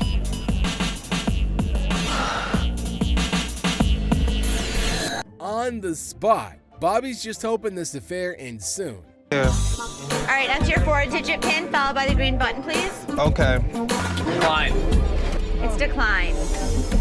It is not declining. You better It's okay. Hell no. Things were strained between them all.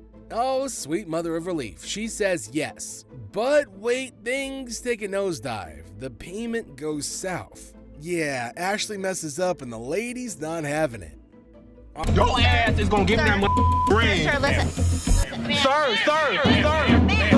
Bitch, who you calling sir? Who you calling sir? Arguments escalate, calls for Sir Echo, but it's chaos. They can't calm down. Well, just another day at the pawn shop where love and payments collide, leaving Bobby J stuck in the middle of a ring gone wrong. Who you now? Girl, act like a lady. I am acting like a lady, but she gonna sit there and call me. No, she gonna sit there and call me. Oh boy, Ashley's in for a wild ride dealing with this lady trying to get some cash for her outdated tablet. The lady's asking for a whopping $500, which is like asking for gold when all she's got is, well, something like an iPad. Hello. Hi, how are you? Just trying to get some money so I can bail my man out. Ashley's trying to be cool about it, like, hey, it's not worth that much, not even close. She even gives the tablet back, and the lady's acting all offended. Like, serious lady, did you expect a pile of cash or something? How'd you come up with 500? This is a pad. I should barely get like 500 for it. And then here comes the classic move. I need to talk to the manager.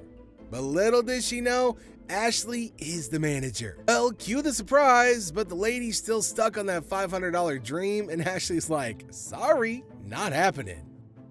You're not gonna talk? Where's the manager at? Where's the manager at in this building? She even offers a friendly tip, like, sometimes what you want is closer than you think. But nope, this lady's not having it. It's me. So if you want... Who's over you, man? I want $500. Eventually, Ashley kindly asks her to leave. But what does she get in return? A no, I'm not leaving. So I'm gonna ask you to leave. No, mine. Run me mine and run me mine. Classic stubborn move. But hey, Ashley's not having any of it. She even hands her the tablet like a final reminder and tells her that she needs to go. You can leave. No, I'm not leaving. Don't put your hands on me. Down. Now what? This man's refusal to keep his receipt has led him to a dead end, and his only recourse seems to be attempting to intimidate the owner into getting what he wants. Frustrated by the lack of a receipt, he aggressively demands his money back, expressing no concern for the security personnel present. A receipt. If you had the receipt, I could give you an exchange, I could give you some... I don't want an exchange because it's probably going to be some again. How about you just get my money, and then we won't have any more problems with this. But I don't have any problems now. Despite the escalating tension, Les stands firm, emphasizing that without a receipt, there's no possibility of a refund. Not gonna do anything. I'm not gonna do anything. And you can back off too, man. Like all this security standing around or whatever. I don't give a rat's ass about that. Well, we don't give a rat's ass money. either. Like I said, there's no receipt. There's no money. There better be some money. You know or what? Or what? In a misguided attempt to bully Les, the man overlooks the fact that security, including Byron the big snuggle bear, is right there.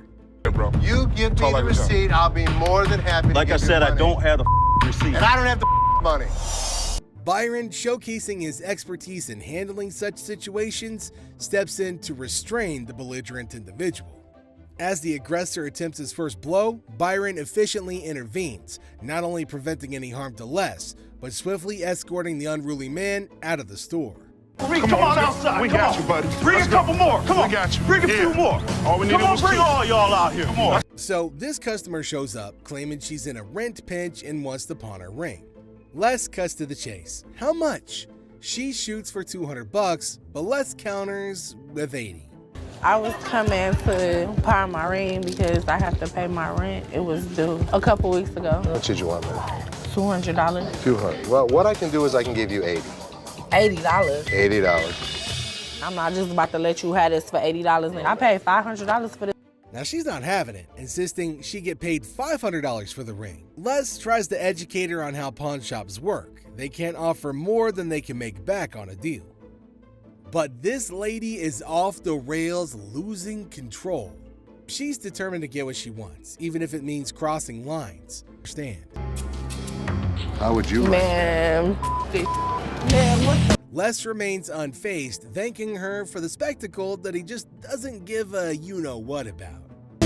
Thank you. This woman could not keep control of herself. I don't know what the hell her problem was. I don't give a what her... Two men walked into the shop, clinging to a computer system as ancient as they were, expecting a whopping $1,000 for it. Seth, incredulous, thought that they were joking, as the last time he saw such a computer was back in the 80s. About $900. I thought that they were kidding. The last time I saw one of these computers was in the 80s. To be honest, if you bought these new, it's about like $400. We need more than that. Yeah, we need more money than that. What I can offer you is $0. However, the unexpected appearance of a security guard quickly changed their minds. Seth attempted to clarify that such computers were considered antiques and that he was trying to help. Frustrated, he expressed his inability to deal with them any longer. On an otherwise ordinary day, Ashley faces the wrath of an enraged customer who claims his $500 earring is wreaking havoc on his ear. I paid $500 for this earring, and look what this done did to my ear. Ugh. All fired up, he demands Ashley figures out the issue. But the twist? The earring in question is a fake, and he might have swapped it, aiming to scam the business. Want me to figure out? You want me to figure out why your ear's turning a different color? Is that a real diamond? I look at his earring that he says is turning his ear green, and it's a fake diamond with a fake metal. Suddenly, he's got a so-called lawyer in tow, threatening legal action. However, this mysterious attorney remains elusive and, frankly, seems fishy. No card, no ID, just a vague promise of an escort. You're with me. This is wrong. Show me your card. I don't have a card with me. What law firm do you work for? It's not important. It is. Defying warnings, the man insists on staying put, accusing Ashley of taking his money. Things escalate and he's shown the door. But oh no, he's not gonna leave quietly, throwing a final jab about his bold earring. This is my attorney. Would you like to meet my attorney? I want my money. My attorney will escort you out. You better not put his hand on me. Then you better turn around with your two legs and walk out yourself. Ashley stands firm, and the supposed lawyer, well, he's just a disappearing act. A dramatic day, but Ashley, she's seen it all. Bold earrings, fake lawyers, and the relentless pursuit of truth in the pawn shop drama. You mean get out? Get you out. don't just tell me what to do. Get out. Yeah, you done took my money. You sold me a bold earring. On what seemed like a typical day at American Jewelry and Loan, an imposing man entered, visibly agitated about a loan on his wife's ring. He complained about being upgraded from a VIP card to a gold card without reaping any additional benefits. I got a problem. I got a loan on my wife's ring. Yeah? And when I first started coming here, I got a VIP card. I got more on the loan. Now you guys put me to a gold card, and I get nothing out of it. No, the VIP is the gold. They're both one the same. Seth attempted to address the man's concerns, clarifying that both VIP and gold cards were the same. However, the man was dissatisfied with the loan amount, expressing his frustration. Seth, trying to maintain composure, explained that the ring could be picked up when the required amount was paid. What'd you get? So $385, and now you're upset. Why? What are you guys gonna do about it? I'm gonna allow you to pick up your ring when you have the right amount of money. You're not listening to me. I am hearing you, but you're not listening to me. Undeterred, Seth stepped away from the situation, challenging the man who seemed intent on escalating the situation. Oh, you're an idiot. What are you gonna do about it? I'm not gonna do anything. The man, seemingly eager for a confrontation, attempted to provoke Byron. The man continued to taunt, asking if Byron wanted some trouble and insinuating a potential altercation at his house. Byron, maintaining a calm demeanor, declined the invitation and firmly showed the man the exit. The situation, despite the man's aggressive behavior, was diffused without further escalation, thanks to Byron's swift intervention. Whatever you got to bring. Come on! Where are we going? My house, right up there. I'm not going home with you. No thanks. That's what I thought, bro. you thought right. This. Come on! That's what I thought. Here we've got a customer trying to sell an unusual combo of speakers claiming they're worth $1,000. Things like this. You listen to the music, you're gonna barbecue, this is the best. I cook shish kebab, very good food. When the gold sibling smells something fishy and decide to investigate. Questions about the speaker's damaged cones and a hint at dumpster diving arise.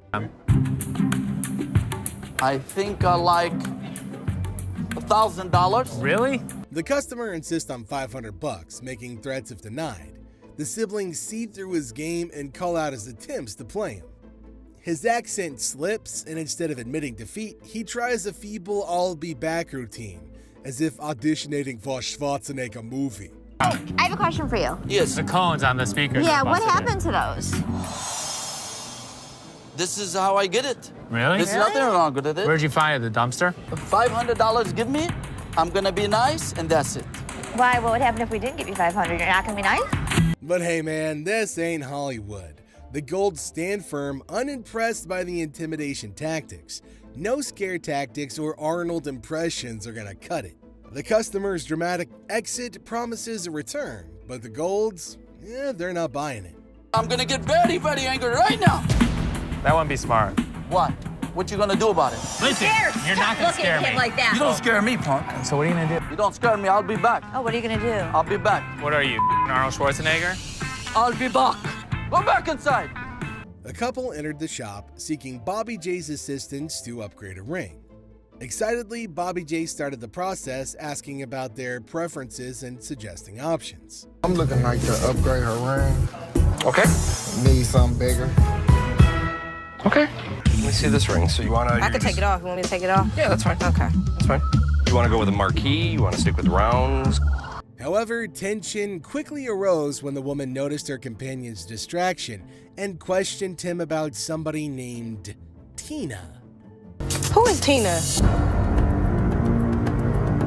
Man, Tina ain't really nothing but gonna my do cousin, that? man. Are you serious? Your cousin? 7 years. You ain't never brought up no Tina to me. Why is you tripping, man? Tina's my cousin, man. Ain't no damn cousin. I'm not going. A heated exchange ensued between them, with the woman attempting to lay her hands on him. Amidst the rising conflict, Bobby J tried to mediate, attempting to de-escalate the situation. The woman, feeling increasingly agitated, emphasized her discontent, declaring that she wouldn't tolerate such behavior. The incident, although intense, highlighted the challenges faced by Bobby J in managing not only business transactions, but also the personal dynamics of some customers. Whatever. What you gonna do? What you gonna do? I ain't playing with you. What you gonna do? No, whatever. He gonna keep playing. Despite his efforts to guide them through the ring upgrade process, personal issues took precedence, leading to a heated confrontation. Man, quit hitting me, Let's stop. We gonna go to jail. Les wakes up feeling like a fire-breathing dragon, ready to roast anyone who walks in.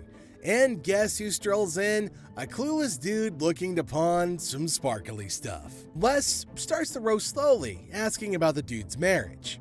No, big mistake, dude, bro. Out pops this crazy story about anniversary gifts and grandma's jewels. Les smells something fishy, and boom, he calls the dude out on his fake baubles. Finally, they're back to business. Get a watch for my wife's anniversary. Oh, it's not your anniversary too? Well, yeah, it is mine too. How many years you been together? 25 years. Oh, okay. How many good ones? So how did you get these? Well, we were going through some of her jewelry. Now, any sane person would slink away with their tail between their legs, but not this drama llama. See, he starts spitting insults about Les's wife, which is like poking a grizzly bear with a toothpick. Les sees red and for the first time ever kicks a customer out of his own pawn shop. 2 customers, actually. Both of us. It probably is. But it was fake when it was made, and it's still fake. I got an anniversary coming up. I'm not getting in trouble. You're married, right? I am. Okay, I've seen your wife. Listen, mother, there's 2 things you don't talk about. What's that? My wife and my family. Oh, so here's the deal. The air crackles with tension, but the other customer just chills like a cucumber. Guess drama ain't their style. This ain't some Hollywood brawl, folks. This is the pawn shop smackdown, with Les unleashing his verbal fury and 2 dudes getting escorted out faster than a bad burrito. 2 of you. Here's the deal. Get out of here. 2 of you. I'll hurt you guys so bad. Sure you You will. better get them friends. Sure you will. 2 people. It's evident that the Gold siblings don't have the best relationship, and in this particular episode, Ashley decided to interfere with a potentially profitable deal for Seth. The customer brought in a valuable 1970 Detroit Tigers autographed baseball, hoping for a fair deal. How'd you get it? My grandfather left it to me. This is a great collector's piece. It's signed by not only L.K. Line, but Norm Cash. For the right price, I'll be able to make a huge score on it. Seth, recognizing the item's value, was negotiating smoothly until Ashley barged in, disrupting the flow. Ignoring the potential earnings, she proposed a mere $250, significantly lower than the customer's expectations. Seth, aware of her intentions to provoke a conflict, tried to salvage the situation, suggesting a more reasonable $500. Looking to have a good time down south? Yeah, but you're not bringing me something that's worth about $1,500. To me, it's worth more than that. But why? You're not an avid Tigers fan. What have you got here? I've got a 1970 Detroit Tiger autographed baseball. How about $250? $250? No way. No way. Ashley persisted with her lowball offer, causing confusion and frustration for the customer. Instead of addressing the customer needs first, the siblings engaged in a heated argument, making a spectacle of themselves. Ashley's refusal to understand the item's value and insistence on her insulting price only added to the chaos. Ultimately, the siblings missed an opportunity to make a profit, showcasing their relationship. How about 500? No, it's gotta be higher. I said $250. I'm at 500. Do you know who signed that ball, Ash? It's not worth the $1,500 he wanted. Can I have my ball back? Do you want to give him his ball back, or do you want to act like a total ass? I want to spit out another price to really insult him. Are you serious? No, you can't close a deal. You just don't know how to close a deal. I close every deal. This lady stomps in demanding stuff her way, unless he ain't playing patty cake. He throws her own words back like boomerangs, leaving her flustered and spitting curses. "Hurry up, I gotta be at work," she screeches. Les, cool as a cucumber, calmly says, "Come back when you got time, or maybe someone less yelly can help." Bam! One punch, straight to her rudeness. Please. So I gotta be working 3 o'clock, so please. Ma'am, do you want to come back when you have more time? Can you get somebody else to serve me? When you're screaming at me, I'm not going to speed up the process. How many more times did I tell you? Yes, I want my store corrected. Couple more times. Well, I guess Just a so, couple. because she showed not listening. Just a couple times. And I hope you have fun with your thousands and help burn with you when you burn it. Oh, but this lady, no, she ain't backing down. She throws around threats like confetti, wishing fire and brimstone on Les. Now, Les ain't no saint, but nobody deserves that kind of abuse. He shuts her down quickly. "I won't be disrespected." Boom. Another verbal jab from the man himself. Burn with you when you burn it. When she talks about when I die, that I'm gonna rot in hell, I'm not gonna allow anybody to abuse me like that. The air crackles with tension, thick enough to slice with a butter knife. This ain't your average pawn shop squabble. This is a war of words, with Les standing his ground against a hurricane of rudeness. This guy ignored Les's repeated warnings not to touch the merchandise, displaying a complete disregard for basic rules. Les, trying to prevent any mishaps, urged him multiple times to leave the items alone. "Hey sir, don't touch it, put it down. It's okay to be curious, but leave it down there," Les emphasized. Despite the clear instructions, the dude continued to ignore him, insisting on inspecting the merchandise up close. Hey, sir, don't touch it. Sir, what? Put it down. "I told you not to pick it up." "But how am I gonna see if it's gonna work?" the man retorted, challenging Les's authority. But rather than apologizing, he confronted Les, questioning his approach. It's $300. Hey, sir, just leave it down there. But I'm trying to, how am I gonna see if it's gonna work? I told you not to pick it up. Isn't that what I just told you, sir? Les, maintaining his composure, reminded him, "I told you not to touch it. You're not one of your kids." The man, unfazed, continued his confrontational stance, underestimating Les's authority. You got a piece of that I pick up. I told you not to touch it. You know, I'm not one of your kids you're gonna raise your voice at. You're all badass when you're back there and he's over. Byron, the security guard, intervened, warning the man that he was fortunate to have someone there to prevent further issues. The man sarcastically remarked, "Oh man, am I lucky? It's my lucky day," showcasing his lack of remorse. Yeah, you're lucky you got somebody here. Oh man, am I lucky? Yeah. It's my lucky day. Oh, the Pawn Stars shop is about to erupt like a volcano fueled by testosterone. Seth, fresh-faced with new ideas, tries to change Les's security rules like they're yesterday's newspaper. No, but Les ain't having it. He reminds Seth, who wears the crown, who built the damn empire, and who ain't about to back down from a pipsqueak. What the hell are you doing? You tell my guys after I set policy that the policy is being changed? to your old bullshit ways? You gave them each a department? Yeah, doesn't it make sense? Doesn't make sense. It belongs to them. What do you mean it belongs to them? They own it. They can't own it. Well, I can run this place better. I know exactly what needs to be done. Who the hell are you messing with? Les roars. I set the rules and you change them after 5 minutes? You think you own the place? Newsflash, Sonny. You work here. You don't rule here.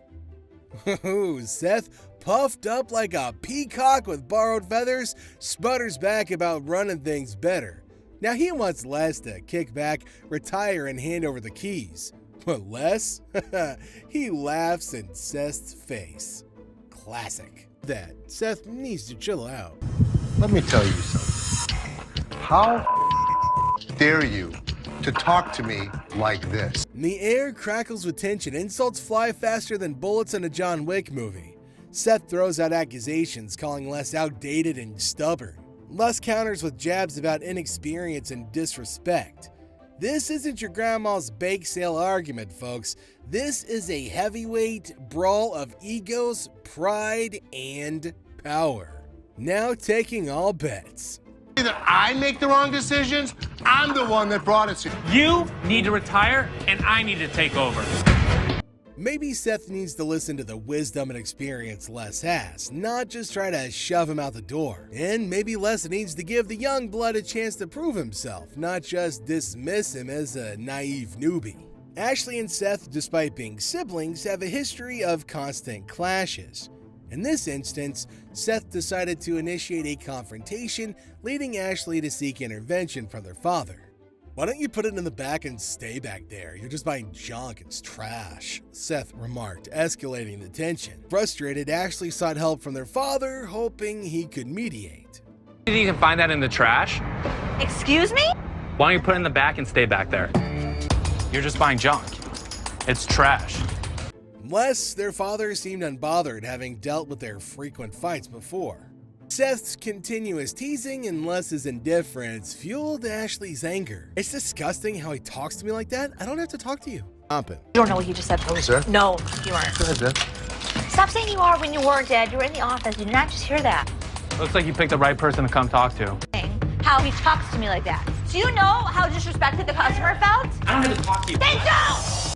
Filled with rage, Ashley confronted Seth, expressing her frustration. The heated argument escalated, reaching a point where Ashley, overwhelmed, broke down in tears. The situation became embarrassing as their emotions spilled out for employees and customers alike to witness. Had enough. Dad, you know I should never be treated like this from my own brother. And you're such an asshole to me. Dad, you're stupid. Shut the up. Seth's tease. "No, I'm not. I mean everything I said. Bye." Overwhelmed, Ashley decided to leave abruptly, feeling her presence was no longer needed. The episode served as a challenging example for the employees, witnessing the discord between siblings. Yeesh, the family dynamics played out in public. Bye. No, I'm not. I mean every thing I said. Bye. So. Seth. Ashley's gonna be leaving here in a minute. What happened? I don't know. Don't film. Two tornado-tongued girls whirl in, demanding a new laptop like it's their birthday. Adapter? Receipt? Nah, these are just fancy words in their vocabulary. To go back there and get the refund. I'm sorry. When we sold it to you, we gave you the adapter for it. No, you didn't. Les, caught in the crossfire of their double-barreled chatter, throws his hands up in surrender. "Can't one of you breathe for a second? I'm drowning in a sea of sound." But these girls are not built for silence. They repeat themselves like stuck records, each word louder than the last. They claim they bought a laptop, no adapter, and now want a free upgrade. And Les, bless his grumpy heart, tries to reason with them. "Ladies, refunds don't happen without proof. Go back, get the adapter, then we talk." But these girls are allergic to logic. They throw tantrums like toddlers denied candy, their voices reaching a pitch that could shatter glass. Les, pushed to the edge, unleashes his inner grizzly bear. "Hold your horses or I'll call security to hold them for you." Remember us. I do. You don't have the adapter that I gave you. You never gave us an adapter. Go home. Why can't you help us? I don't want to hear that. Okay, let's go. Please, let's go. You giving me my money? Keep going. Y'all tripping, go. This isn't your average customer service squabble. This is a battle for dominance, a clash of wills that can make a grown man cry. Maybe these girls need to learn some manners. When Seth dealt with a customer and his mom looking to sell a speaker, things took an unexpected turn. Despite the customer's plea and a sad story, Seth, not being a good Samaritan, stuck to business. How you doing? Hey, how's it going? Good. Taiwan, man. Taiwan, I'm here nice to today. meet you. I got a speaker. You got multiple speakers. It's even better then. Yeah. Hey, how's it going? I got a speaker, the customer explained, hoping for a decent deal. Seth, however, proposed an offer far below what the customer was expecting, causing frustration. What are you trying to give me for this? I want $150. So what you trying to give me for this? I want 150. What you selling it or pawning it? Selling it. Yeah, Seth's counteroffer of $45 didn't sit well with the customer, leading to an exchange of heated words. I don't need that. You came in, you want $150. The customer retorted, oblivious to the fact that he was in a public place. Like $45. Hell no, man. Well, that's your choice. You don't have to take it. Why you can't give me 100?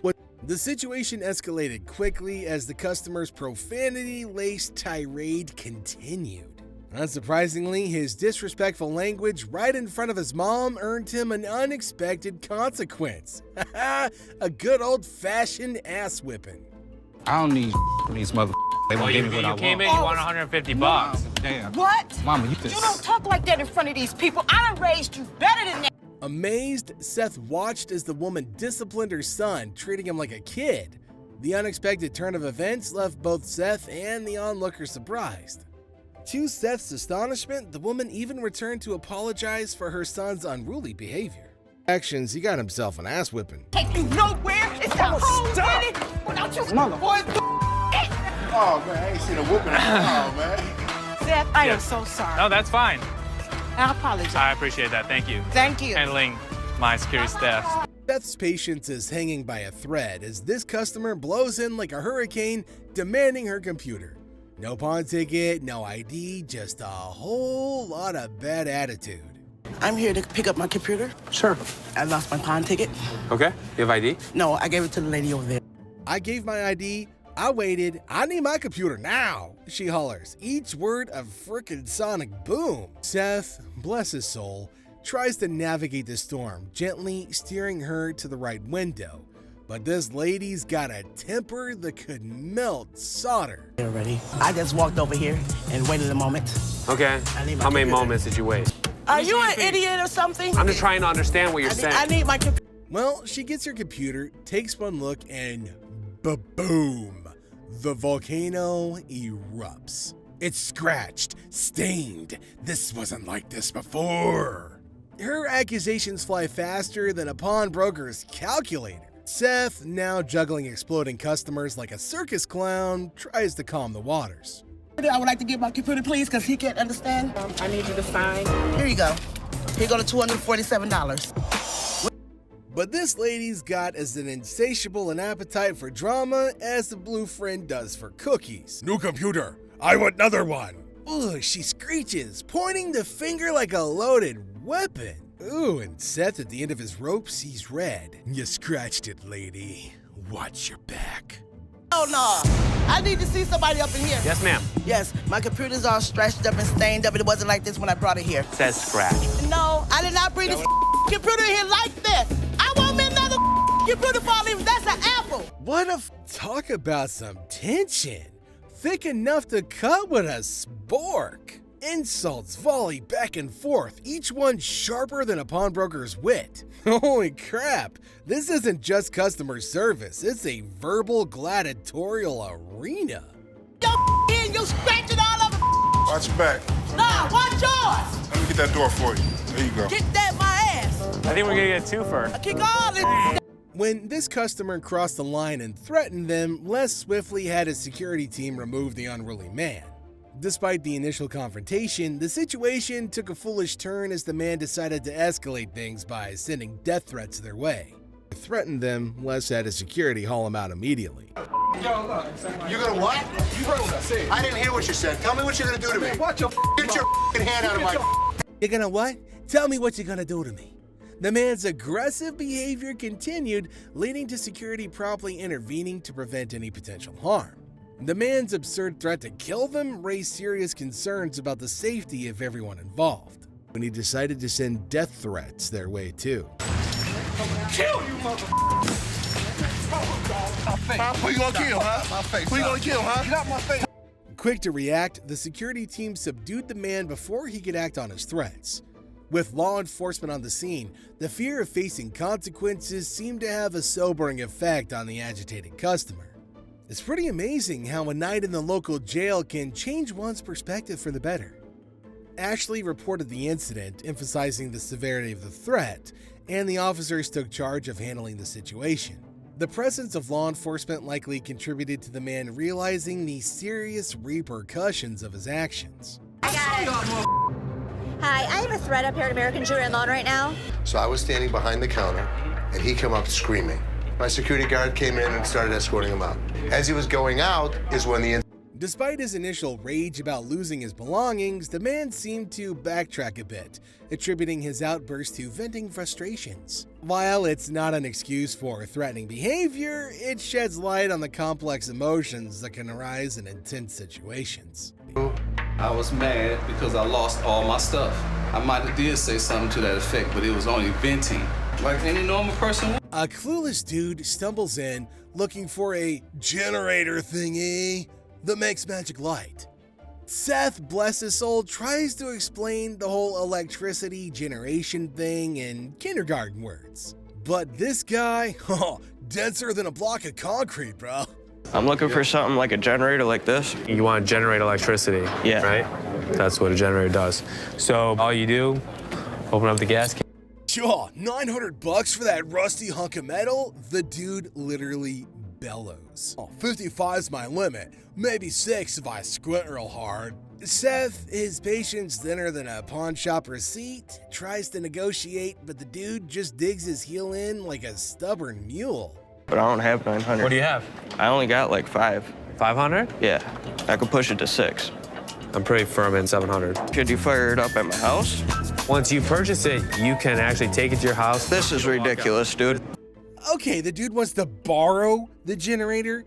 Borrow, like, take it home for free, play with it, and maybe, just maybe, return it someday? Seth, his face turning the color of a bad burrito, politely explains the concept of buying and owning things. But the dude bro's ears are firmly shut, locked in a world where generators sprout money and pawn shops give stuff away for free. You want to buy it or not? I want to borrow it at least. Borrow it? What the f work? Give me $700. You can borrow it indefinitely. You want to bet? Excuse me. Have a good day, sir. The hell out. Seth finally explodes, his voice cracking under the strain. The dude, as surprised as a goldfish with a harmonica, stumbles back, sputtering about ridiculousness and bad service. And just like that, the Pawn Star Circus gets one more clown ejected from the ring. Ridiculous, man. Your store, bitch! I really think you offended my poll. I think I don't give a Seth and Ashley took a bold step, meeting a potential buyer for one of their stores without informing their dad beforehand. Despite their differences, they decided to work together on this venture. However, their plan took an unexpected turn when they discovered the potential buyer was someone they knew all too well. I've been trying to find a buyer for our Pontiac location, and already the first buyer flaked out on me.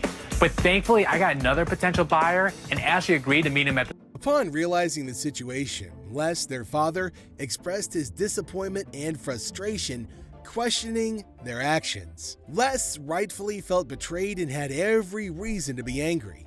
All too well. What the were you thinking? Did you not think that I know everything that's going on? Despite his attempt to make them understand the severity of their actions, Ashley and Seth appeared unapologetic. Doing best for the business. Don't tell me what's best for the business. Ashley attempted to shift the blame while Seth tried to justify their decision by claiming it was in the best interest of the business. Les, disgusted and appalled by their behavior, decided to leave them behind and head home, expressing his loss of trust in both of them. If you keep this place, we're gonna lose money. It doesn't take a genius to understand that your empire that you built in Detroit is going to over here. Cut your losses. Trust was shattered unless the patriarch felt deeply hurt by the unexpected actions of his kids. Trusted on both. I can't even look at you right now. A customer wanting to pawn what seems to be used hair, claiming it's like Beyonce's. The Gold siblings, however, are quick to point out the health department's rules against selling used hair due to hygiene concerns. It's a very cool piece. And This look, is I this. can brush for you too. I can brush it too, and you can calm. Bam! Hold this person name. I'm sorry. The health department won't let us sell used hair. Okay, so what's we wrong send with it that? because it's personal. The customer remains adamant, arguing that people sweat all the time. The Golds, though, maintaining a friendly tone, stand firm, emphasizing the unhygienic nature of the request. Hygiene. It's personal hygiene. People sweat. Let me ask you a question. All the time. They When got was the all this last stuff in here, time- funky. Despite their attempts to explain, the lady insists on the deal, showcasing her persistence. The situation becomes awkward as the Golds try to navigate the delicate matter, politely declining the unusual offer. The lady's persistence clashes with the store's policies, and despite her claims of cleanliness, the hygiene factor remained a deal breaker. Don't wipe down everything. We do, but I just can't take Okay, then it. you all can right? wipe down the hair. I'm sorry, I wish I could help you, so come back. The Golds express regret but hold their ground, emphasizing that they can't proceed with such transactions. The encounter starts on a heartwarming note as a lady reveals her intention to sell her laptop to get a gift for her sister's birthday. Laptop. You type in your password. What brings you in today? I just want to pawn it in so I can give my sister some money for her birthday this weekend. Oh, okay. However, things take a turn when Ashley, suspicious about the situation, asks her for the laptop's password. Well, after a bit of a struggle, the password is entered, but the friendly atmosphere quickly dissipates. Forgot your password? Yeah. Try again. As Ashley negotiates the amount for the laptop, the lady becomes increasingly demanding, insisting on a specific sum. I need at least 165. I mean, I can't do 125. All right, I can do 150, and that's what I can do. Okay, can you do 165 or not? When Ashley refuses to meet her exact request, the situation escalates with the lady expressing her displeasure loudly. The exchange becomes heated, marked by accusations of disrespect and a refusal to accept the offered amount. Despite Ashley maintaining composure, the lady decides to take her business elsewhere. I actually asked. It's so disrespectful. Well, I'm sorry. I told you I can't take 150. You know what's disrespectful? Hey, Learn how to talk. Learn how to talk. Learn how to talk. 165, then I can take my business somewhere else. Flat out. You done? Y'all, I don't give a. Like I said, I don't care. I can take my business somewhere Are you else. a lady or are you a baby? Excuse me. In an unexpected move, she directs her frustration towards an innocent bystander, issuing threats and escalating the tension. Instead, she decided to turn her eyes towards an innocent bystander. I'm talking to you, bitch. What you looking at? You know what? Take us outside. What the you looking at? What the you looking at? Fortunately, Joe, another employee, steps in to prevent a physical confrontation and escorts the lady out to avoid further disruption. I mean, bitch, you looking at me? You want to do something? Do something. We get folks of all kinds, happy, sad, mad, crazy. A customer struts in wearing a chicken costume, causing a stir. The Gold siblings, maintaining their humorous side, engage with the chicken-clad visitor. The customer, embracing his role, claims to be all about chicken and finger-sucking, adding a comical touch to the encounter. This what I do. I say I got chicken and finger sucking. Come for a plucking. Despite the whimsical atmosphere, the Golds attempt to guide the customer towards a more serious discussion about potential purchases. The chicken, however, seems more interested in banter than business, making Seth express mild frustration, jokingly suggesting the customer might start his own joint with the chicken. The fool. I want that right there. Dude, here's what I want you to do. Don't put the chicken on the counter. All right, look, everything I'm getting right Dude, there. you're spitting chicken on the counter. That's for you. When the chicken eyes a pricey watch worth $1,200, the humorous exchange takes a turn. Seth, trying to balance the humor in the business, nudges the customer to consider making a deal. The chicken, possibly more interested in the comedic aspect than the actual transaction, continues to engage in a playful banter. How much this cost? $1,200. $1,200. Are you seriously gonna buy something, or are you just, You ain't even let me see. I got lots of stuff for you to look at. Bro, look, I want. Dude. All right, look. As the situation unfolds, the Golds, especially Seth, playfully suggest making a deal while also subtly expressing a sense of being bothered. In the end, it turns out that this time, the chicken didn't quite make a purchase. Instead, it made a scene and eventually left the shop. Look, make a deal. All right, want me to chicken? Touching chicken? Come on, man, let's go. And you know what? You ain't got to touch me. Turns out when the chicken crossed the road, he went to a pawn shop, made a scene, got kicked out. There you go. So Seth's still fuming after that disrespectful encounter, and now Les wants to have a little talk with his kids. Seth's face shows that he's in for it and Ashley trying to stir the pot, but Les is having none of it. Les is like, come on Seth and Ashley, let's chat. Seth's pain seems to have vanished in his anger. Les is pretty upset and he's blaming Seth and his new system for the whole mess, even though it's pretty clear it was just an unreasonable customer causing a ruckus. Where the hell, Seth? Seth, come on with me. You too, Ashley, come on. This guy made me so angry, I don't even feel the pain anymore. Wow. I'm sick of this. Seth is trying to defend himself, but Les isn't having any of it. He's taken back control of the store and Ashley's trying to bring up sibling rivalry stuff, but Les shuts it down real quick. Tough love, you know? The guy out there screaming and yelling at me because of something that you did? Your system does not work, Seth. I've been watching it go down all day. This is so typical of my dad. He hasn't even given me a... Les is laying down the law, telling them people have been waiting too long and he's not interested in anyone kissing up to him. He's had enough for one day and just wants them to get back to work. No more arguing, just go back to work. Folks, classic dad move. Too long. Exactly. Stop kissing my ass. I had to deal with more than I should have today. So here's the deal. I'm in charge. Tell him I told you not to do it. I don't want to hear it. Just go back to work. It's pretty hilarious how some guys just can't handle it when the pawn shop won't drop big bucks on their trash. The pawn shop guy's like, sorry, not interested. And this dude flips out, calling for someone else like he's about to get the royal treatment. We're not interested. Let me speak to somebody else back there. Lame ass. I ain't really want much but a few bucks, but they was on some bull. Go get somebody for me, dog. This made me act up. Yeah, what's going on, man? What's going on, cuz? I was trying to tell your man, let me get a couple dollars, you know what I'm saying? About 30, 40. You know? Yeah, I'm not interested. He's all like, I wasn't asking for much, just a few bucks, you know, like 30 or 40. But reality check, buddy, the pawn shop isn't handing out cash for stuff they can't make money on. It's not a charity. This isn't UNICEF.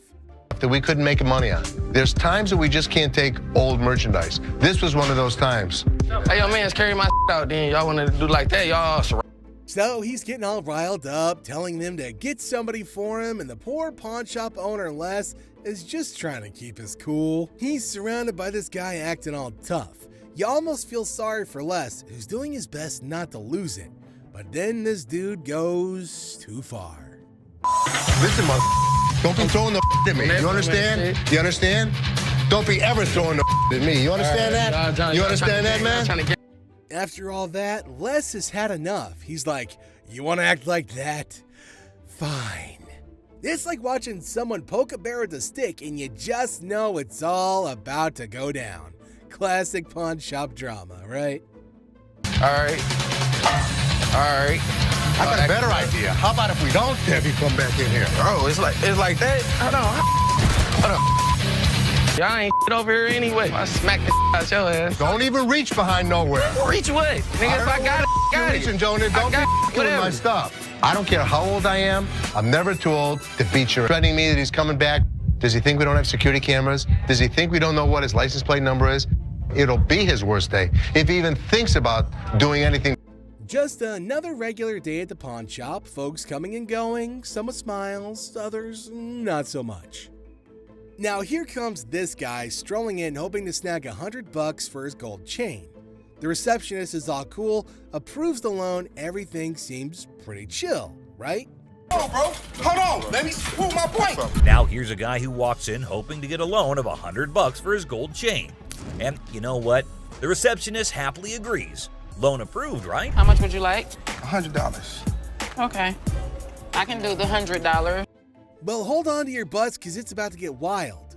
This dude, looking polite, hands over his ID for verification. But boy, oh boy, he throws in this 20 business out of nowhere.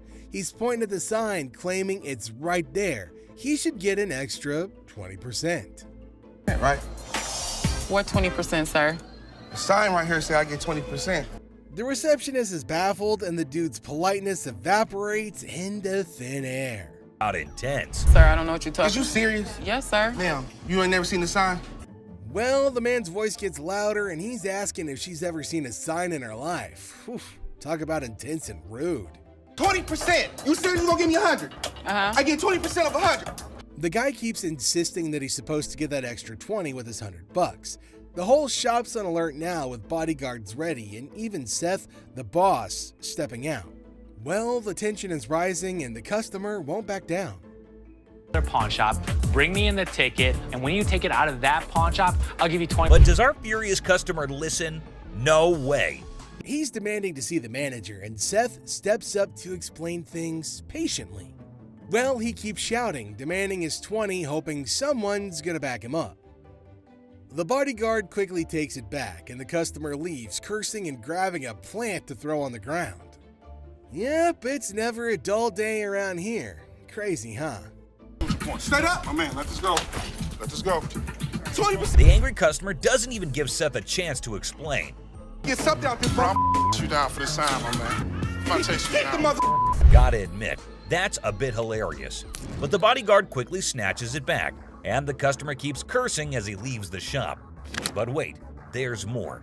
To show his anger, this guy grabs a harmless plant and throws it on the ground. Huh, $20 worth right there, bitches. Oh man, what did the plant do? Well, as we close this journey through the pawn shop's chaotic moments, it's evident that Les Gold and his team navigate a unique realm where deals are not just transactions, but narratives, woven with tension, humor, and a little dash of the unexpected. Whether facing threats, family disputes, or the whims of eccentric customers, the pawn shop remains a stage where characters clash, emotions flare, and the pawnbroker's wit is constantly tested. That's right. No, I'm not. I mean, you're not going to come in here demanding money from me. How would you? Man. Customers usually go through several stages when they hear that their item's not as valuable as they thought. The first is disbelief, followed by denial, anger, and even assault. In this video, we see a woman who assaults a security guard, another insults and body shames Ashley, and one almost takes a swing at Les. The thing all these people have in common is that they were shocked at the real value of their item. Yes, ma'am. I was coming to pawn my ring because I have to pay my rent. It was due a couple weeks ago. Oh, okay. Why you keep looking at my ring like that is real? I mean, what, you want the studs on my lip or something? Pawning it. I'm not buying it. You're just pawning it. You want to pawn it? Keep control of herself. I don't know what the hell her problem was. I don't give a what her problem was. She's lucky my security staff didn't beat her ass. There's never a shortage of people who don't know their item is fake. The truth makes this woman explode at Les, but she never stands a chance because Les has backup. Hi. Hi, I'm Ashley. I'm Nana. Nana. Mm-hmm. I called up here and I got an estimate price and they told me that I could get $400 for these. You called up here and got an estimated price. Yeah. Who did you talk to? Nicole? Nicole. Over the phone? Yes, But ma'am. we don't see them over the phone. She is lying. Where Nikki at? Nikki. Nicole. Well, which is it, Nicole or Nikki? Listen, it's real diamonds. All I know is I need my $400. All right. I'm looking at the diamonds, and I know right off the bat the weight is just not gonna make it. I know I am not gonna be able to help her. I can do 185. No, I'm not. I mean, you're not gonna come in here demanding money from me. Yes, the I am, because that's what I called for. Nikki! What? No, Nikki! Where's bitch at? She all of a sudden darted away from me, started screaming for Nikki. It was like a bat out of hell. A customer comes in to pawn her jewelry, but she's not ready for what Ashley has to say about it. Excuse me. Nikki! First of all, you're not gonna scream in my store. Well, first of all, you're not gonna walk up on me either. This is Nikki, and they told me that they was gonna give me $400. Oh, so look at and these now they telling me that I can't get my money and I need this now. Don't you dare. I need my money right now. I don't know what this chick was talking about. She was very confused, but I know one thing for certain. Nana needed to go. You like that? Well, you disrespected me, my store. Y'all bitches. Okay. Everybody in this mother y'all. Joe. All y'all. Okay, have a good day. And kiss my ass. Keep walking. Bye. Nana. You bitch. All you mother. Give me a headache. Nana's smart enough to leave before security throws her out, but she makes sure that she's got the last word. Hi. Hello, how are you? Good, how are you? I'm well. I'm here today. I want to pawn my computer. I'm trying to get my son into a technical high school. I know it's ugly, but it's No, I didn't say it was ugly. How much you looking to get?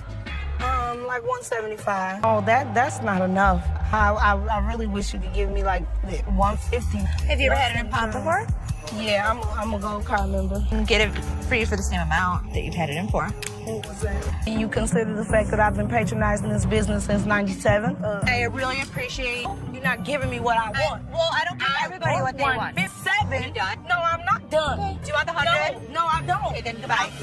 This customer walks in with a laptop and a price that just won't cut it. Ashley knows this one's gonna have to go. What do you mean goodbye? You can walk out the store. I can. But am I gonna walk out? You will. Who's gonna make me? I want to see somebody make me leave up out of this motherfucker. Giving me what I want. I don't give everybody what they want. $150. Well, if you had something a patron that's been patron since '97. No, I'm not done. I want to see somebody make me leave up out of this motherfucker. Are you a lady or are you a child? I don't give a what I am. And don't think that you won't. Because all I got to do is make a phone call. You know what? Get out. I'm not going out of here. Get out. Me out. Don't touch me. Do not touch me. Get out of my store now. I've been patronizing this business since '97. You have an English degree, right? No, I don't. Yeah. Despite Ashley's efforts to help her, the woman goes ballistic. Felix, the security guard, escorts the woman out, but she doesn't go quietly. I was coming in to try and get like $1,500 for this. Okay. I'm trying to get my baby daddy out of jail, and I've been really trying to work things out with us. I love him dearly. I was his first phone call, so that lets me know that he loves me. Huh? No, not $50. I want $1,500 I'm sorry, for I these. can't help you with that. I said. I don't care what you said. I said I want $1,500. I'm not giving you $1,500. $1,500. I am not giving you. To get my man out, okay? I want $1,500. What part of that you ain't understanding? You need a hug. No, don't give me no damn hug. Oh, you need a hug. I don't want no damn hug. Get off of me. Good day, baby. I don't want no hug from you. You sure? I don't want no hug from you. Kiss my ass. Gave her a hug. The woman comes in to trade baseball cards. However, the only thing she manages to do was initiate a shouting match with Ashley. This one is put out the door fast. How are you? I'm doing okay. What can I help you with? Either trying to get a loan on it or you guys can buy it. Mm-hmm. Trying to sell it for maybe like $150. It's $50. Then you know it costs way more than this. Okay, but I'm not going to pay you for the amount that you think it's worth because it's stained. This is not one of the newer ones. This is not this season. I know about purses. But you're still willing to buy for $50 though. So if it wasn't worth, why would you even say $50? So they didn't say it wasn't worth. Leave Can I the talk to store. somebody else? Why do I have to talk to you? Because You I'm the disrespectful. manager. I'm disrespectful and you call me a pepperoni ass? Ugly ass bitch. You're Now not what? the owner. The owner is the other man. You must have. How you get here? You your way to the top. You. Customers are just shocked when they're told the real value of their item, but this customer's just straight up disrespectful.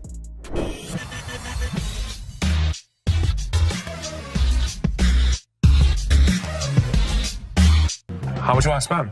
I got $70. I've seen them for $70 to $80 at other pawn shops. Yeah? With 2 games. Put it in as long as you'd like. Does it come with a warranty? It comes with an as-is warranty. A PlayStation 3 for $70. I sell them for $100. What you gonna do? Oh no. The PlayStation's really hot stuff at the moment, but the customer who wants one is far from hot. He's mostly just hot-headed. I ain't been shot already. What? Ain't nothing here. You're just another door guy to me. Yeah. Throw it down. Throw it on $70. I ain't. Oh, you don't have it. Have a good day. Have a good day. What you think? What is all that about? What is all that about? No, this one level beat your ass down here. Come. Think you all that? Oh, bitch. You right here. And a couple empties in there, buddy. What? You big. The guy went from shocked to shouting in a heartbeat. Unfortunately for him, the pawn shop doesn't tolerate that nonsense.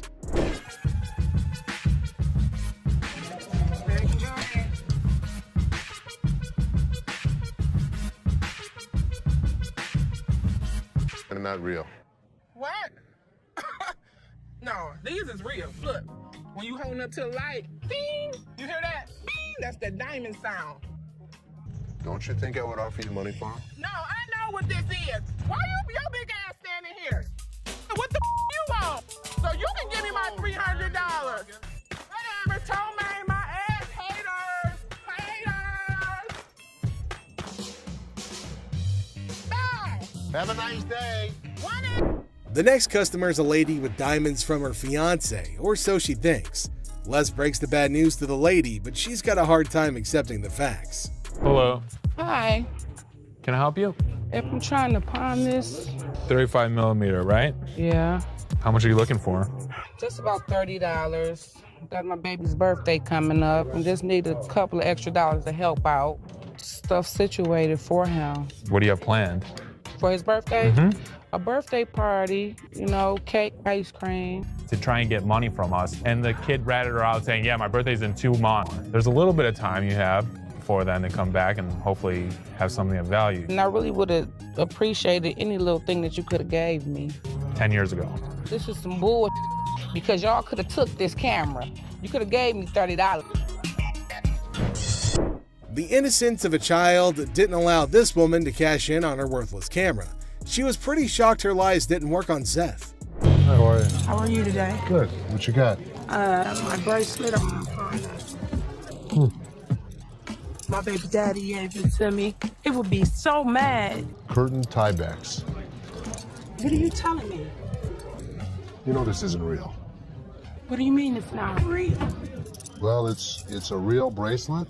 You know what? It's a real, listen, okay, fine. You're fair enough. probably Don't right. trip, okay? Don't trip. I'm about to call him right now. Sometimes people get presents, and sometimes when they get their presents, the people that give it to them tell them a lie. He said this bracelet costs $500. It would be more What are you talking about? He's Anywhere. lying to you. Baby, did you give me some fake gold? Did you give me some fake gold? Really? Did you give me fake gold? This ain't love, baby. You said you was gonna marry me one day. Okay. Have a very nice day. Thank you. Man, this. What the is you talking about? Have a nice day. I have a nice day when Okay, you then give me don't some have nice service. Right? You know what, y'all? I'm about to take it to a real jewelry store that knows something. That's what I'm gonna do. The amount of men who give their women fake jewelry in Detroit is absolutely crazy. This woman is shocked, betrayed, and angry when she learns the real value of her jewelry. Hey, I was wondering what you could get me on a loan for the PS3. We're on a mission now, a real mission, to get my brother out of jail. All of a sudden, the cop just stopped us because one of our lights are off in the back of our brake. Bought it $300, I got $150, and now I'm here, ended up with his brother trying to sell his video game system on his games and the controller. See what we could do with that. 95 is the closest I get to 100 for you. 100, mama. I can't. 100. I normally would have given $80 on this game unit. I went $15 over, and that wasn't even good enough. But too bad I couldn't help her out because I wanted to help her. But I hope she can find the money. 2 customers come into the pawn shop on a noble mission of freedom. However, Ashley lets them down easily, but at least they take it better than most customers in this video. Pawn shop because we, is in need of money. and we're trying to pawn this VCR and this TV. Okay, would you put it on there like that? You ain't seen no income. You wouldn't. Where's the income? You want to go to the So what? I was ready for them to have a full-out brawl out there. Get your ass on somewhere. No, get your ass on, hockey ass. I tell all ladies and everything. Can I help you guys? Why are you guys fighting? I kicked what he said. You know, it was offensive. Yeah, we're pretty different from TV. Sell it. Actually, yeah, we gonna pawn this. No, the TV didn't get dropped. 20. It works. $20. All right, 20 will work. Hey, you can each get 10. Oh, you agree now? All right, just give it to this gentleman. We're gonna do this for 20. Just go in line, get your ticket, and get your cash. This is a general conversation. Okay, well, we still in a relationship, though. Tiffany, seriously, maybe you should go in the parking lot and You're space right. for him. You're right.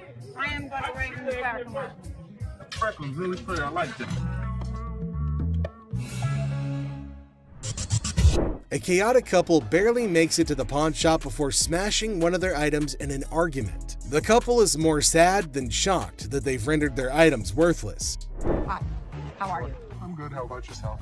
Doing all right. I've got a ring I want you to take a look at for me.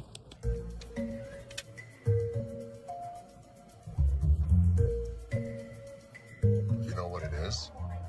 They're diamonds. They're not diamonds. That's cubic zirconium and silver. Okay. Not interested. I know what this is. I'm telling you, I can't give you any money for it. I know it has value, and I'm really, really upset right now. So, I've worked for an attorney. I know my rights. Don't touch me. You're an idiot. You're an idiot. Oh yeah, what a gentleman you are. Anybody? Woman, what? Get me out of here. Get away. Get away. 4 times she hit me. Granny, 4 times. why would I not give her money if it was worth it? I thought you were smiling when she was doing that. This woman can't believe her diamonds are actually not diamonds. If you like seeing angry senior citizens, then this grandma's got you covered like a quilt. So, I'm here to sell my yays and stuff. Okay. Cartier. I paid $5,300. For these? Yeah, I overpaid. Uh-huh. They're fashion designer glasses. Really cool gold diamonds. For those particular frames, there's a huge demand, but not for that price. How much you want for these? The lowest I'll take probably like 40 for it. All right, give me 35. You give me 35? 1,000. What you mean? You making too much money now. I sell this stuff cheap, man. Look, I ain't pay 1,000 for these. I know feel you me? didn't. I can feel you. But dang, you don't feel me, you know what I mean? I can feel you. You see how he talking? Talking like a kid and You don't know who the I Man, am. You don't know where the I was raised. Like and I you're just said, talking. Well, flat out, man. I ain't leaving, dog.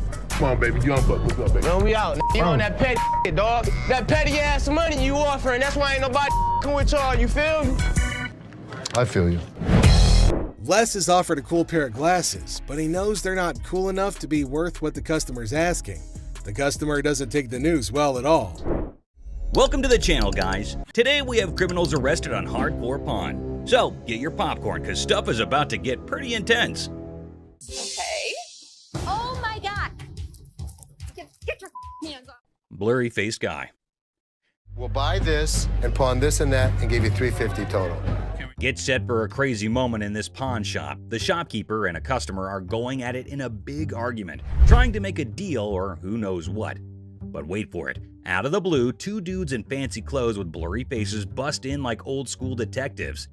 The shopkeeper's scratching his head, clueless, but here's the kicker. Those blurry-faced guys are undercover detectives on a secret mission. It's like a scene straight out of a comedy movie. The detectives have arrived. I need to tell them what's been happening and show them the evidence. Hold on to your laughter, because this is pure comedy chaos. The second those detectives waltz in, the shopkeeper's freaking out like he's been caught selling magical beans or who knows what. These detectives are all business, channeling serious Sherlock vibes after an espresso overdose. They're tearing through the shop like treasure hunters on a caffeine high, checking random stuff and maybe on the hunt for hidden treasures. Meanwhile, the poor shopkeeper's sweating bullets, desperately trying to keep his cool. It's like a real-life comedy suspense show unfolding before your eyes.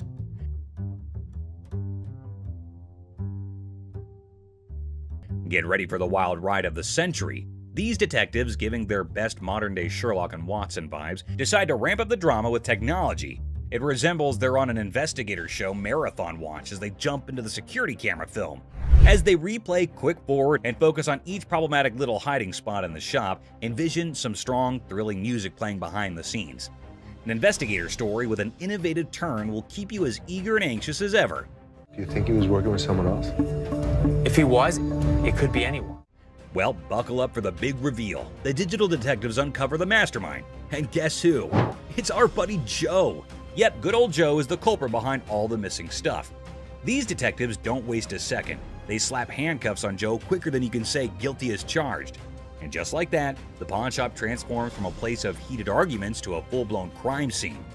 The shopkeeper, still in shock, watches as Joe gets escorted away by the police, handcuffs and all.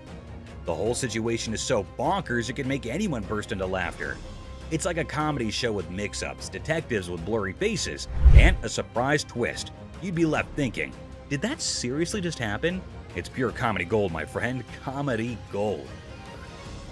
A massive fraud. This one will truly astound you, so hold on to your chairs. The largest swindle to ever occur on the show, so far as people are aware, left everyone perplexed and alarmed. Basically, the boys said that someone from the shop had conned them. She pawned 2 of our laptops, and she told us she was gonna give us the money and the laptop. To make a long story short, a woman pawned 2 of their laptops and then informed them that she knew someone who worked at the pawn shop and would give them the money and the laptops. You pawned something? Yes, she has the ticket to When did you pawn it? Today. The males are left with nothing because she has their laptops, the money, and even the ticket to their belongings. You at the back door, so you'd end up with the laptops and the money? Yes. It astonished Ashley and Seth as much as it shocked Les. This girl told you one of my guys would meet you at the back door, so you'd end up with the laptop? Les or anybody else was unable to stop it now. Les then thought of a strategy, though. If you can find out which one of my employees, you give me the guy's name, I'll give you the computers. At that point, the youngster had a glimmer of optimism and left, believing that perhaps they could apprehend the employee. Well, let me tell you something.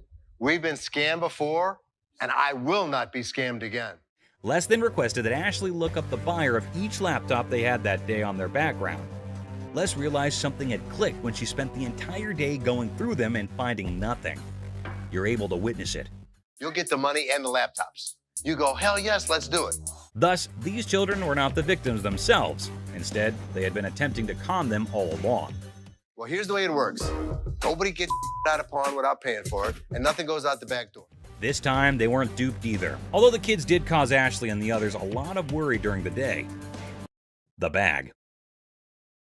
Imagine this super funny video with a lady who's basically playing the I'm lost in a bag shop game at a crowded mall. So there's this awesome comedian pretending to be her, right? She strolls in like she just landed from Mars, completely clueless. Yeah, okay, I went to get my purse back to make my payment. Then, out of the blue, she locks eyes with a black bag, and boom! She's convinced it's her long-lost twin, with a mix of determination and total confusion. That's my purse right there. That one right there, the black one. So I want to know why it's out there. She marches over to the lady in charge, ready to solve the mystery of the twin bags. It's like a comedy treasure hunt in a bag store, and you're in for a hilarious ride. Get ready to laugh your socks off. Here's the money. I want the purse. That bag was never in pawn. Now get this, the shopkeeper, a comedic genius with timing that's spot on, coolly spills the beans. She says, hey, this bag's not yours. But oh no, our lady on a mission won't back down. That's not your purse. How do you know it's not my purse? Because that purse has been out there. Let me see it. With this epic confidence, she declares, no way, this bag and I go way back. They're like childhood buddies. And here's the best part. You want to buy it? I just want to look at it and make sure it's not mine. She throws down the ultimate challenge. Bet you this bag, if it's not mine, I'll hand it over. But trust me, it's practically family. It's like a comedy duel in a bag shop, and you won't believe how hilarious it gets. Oh my God. Get your hands on me. Meet Cam, the scene stealer of the century. Picture this, chaos in the bag shop, and here comes Cam, our superhero security guard. He's like, hold my coffee, and smoothly escorts the determined bag enthusiast off the counter. Have a nice day. Let's go. Walk yourself out, yo. You. Walk Get your But wait, she's clinging to her bag like it's a ticket to a comedy show. The laughs hit the roof as Cam keeps his poker face while chaos reigns. This video's a comedy roller coaster. And Cam, the unsung hero, it's a laugh-out-loud male adventure that you don't want to miss. Just hit with that pole, right? Go. Bitch! Go where you got to go. I'm gonna kick your ass, you wait! Sign of free cash. I was trying to find out because your sign was saying that I can get 30 days. In the pawn shop sitcom, the worker dazzles the customer with the prospect of a 30-day cash fiesta. The seller, with a classic "How can I help you" line, unwittingly opens the door to financial freedom hilarity. It's a tale of interest-free loans, dollar storage fees, and a comedy of errors that promises 30 days of pawn shop shenanigans. But that's not what the y'all sign is saying. Misreading it. No, you're misreading it. The customer attempts a 30-day free cash caper, armed with a misinterpreted sign. The seller, caught in the crossfire, insists it's an interest-free loan bonanza, not a free cash party.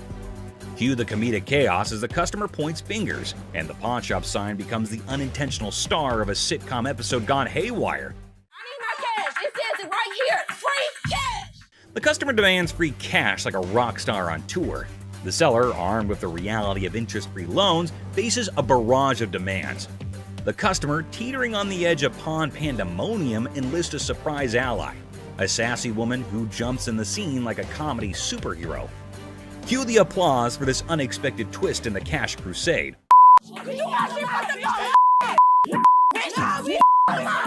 In the side-splitting aftermath, the pawn shop saga spills into the parking lot, where the customer and seller engage in a hilariously awkward brawl. Amidst a flurry of ass cracks and elbows, the spectacle unfolds, leaving the bystanders in stitches. The door slams and the customer vows a dramatic return with an unforgettable "I'll be back" exit line. Comedy gold in the pawn shop arena. Antique computers. Got some equipment here. Yeah. We need some money. We're going to out west. In the pawn shop time machine, two hunters strut in with ancient computer relics. The seller, bewildered by their outdated tech, questions if they're stuck in the 80s. The hunters, claiming they've wiped out all of Michigan's deer, aim for a whopping comedy sequel. The hunters scoff at the initial offer of $0 for their ancient artifacts. The hunters, expecting treasure, get a lesson in antique appraisal. Wonderful. Thank you so much. You too. In the aftermath of the failed computer barter, the hunters drop to an $800 offer, met with a swift and resounding $0 from the pawn shop. ZZ Top, mistaken for Detroit's antique appraisers, exits empty-handed. The seller consoles himself with a printer sacrifice to the dumpster gods. I thought it was you, man. Oh, that's good. Ending the scene with a comedic crash and a touch of musical confusion. Plump man. Hi. Hi, how are you? Brian, I'm Les. Nice to meet you. I need to get a watch for my wife's anniversary. In Hardcore Pawn, Les Gold faces off with a cheerful, plump customer aiming to sell a watch for his wife's anniversary. Les, ever witty, discovers it's their anniversary too. The old man deadpans 25 years, prompting Les to hilariously inquire, "How many happy years, man?" Laughter ensues in this pawn shop comedy. How many years you been together? 25 years. Oh, okay. How many good ones? The pawn shop guru checks out the watch and drops a bomb like a comedy bombshell. How'd you even get this? It's like a fake superhero. Now our chunky hero looks puzzled, like he just missed the joke. But no giving up, he starts haggling like, okay, what's your "I don't believe it's real" price? Okay, I don't think it is, but if you say it is, well, what are you going to give me for this? I want to trade for a watch. Too bad, the shopkeeper shuts it down quicker than a bad punchline, not willing to spend a dime on what he thinks is a phony watch. Talk about a comedy of errors in the pawn shop. It's fake. I'm not interested. Let me see what you got in watches and take. Now brace yourself for the ultimate comedy meltdown. Our plum seller cranks up the chaos meter, throwing wild threats about the shopkeeper's wife and claiming he's seen her somewhere. You're married, right? I am. Okay, I've seen your wife. Lucky you. Yeah, lucky me. I don't think so. This triggers the shopkeeper, turning the whole scene into a chaotic carnival. There's two things you don't talk about. What's that? My wife and my family. In the blink of an eye, security guards swoop in, snatch our hefty hero, and give him the grand exit, escorting him out like the star of an unexpected sitcom. Guess what? Our main guy, kicked out of the shop like a party crasher, hits the street with a style only he can pull off. Think military swagger, but with extra oomph. But wait, there's more. He starts yelling all sorts of wacky stuff, turning the Sidewalk into his own stand-up comedy stage. Mama and Daddy laying in bed. It's like a roller coaster of laughs. First the weird pawn shop deal, then the crazy threats. And now he's strutting like he's the Sidewalk general. If you're up for a good giggle, this video is a must-see. It's like a comedy buffet that'll have you grinning like you just discovered the ultimate joke. Get ready for hilarious adventure. Need help? Hey, who around here to help me with this?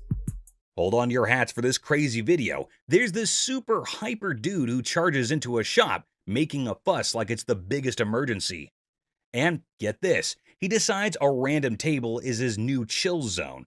No rules, no worries, just pure wackiness. Get ready to laugh your socks off. Get a load of this.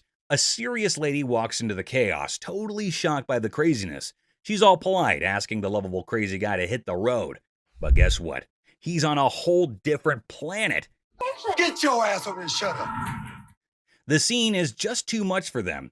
Team Serious mode activates, and they start shouting at the eccentric guy like, "Out, ASAP," with some epic pushes. They boot him out, leaving everyone in the shop totally confused, but also in stitches. This video is about giving up of the seriousness and diving headfirst into the fun of being a little wild and having a good time.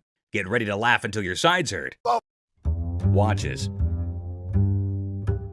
Get ready to giggle. So, there's this new lady in the shop who's decided to be a rebel. She goes all sneaky and puts the shop's watches up for sale online without telling anyone.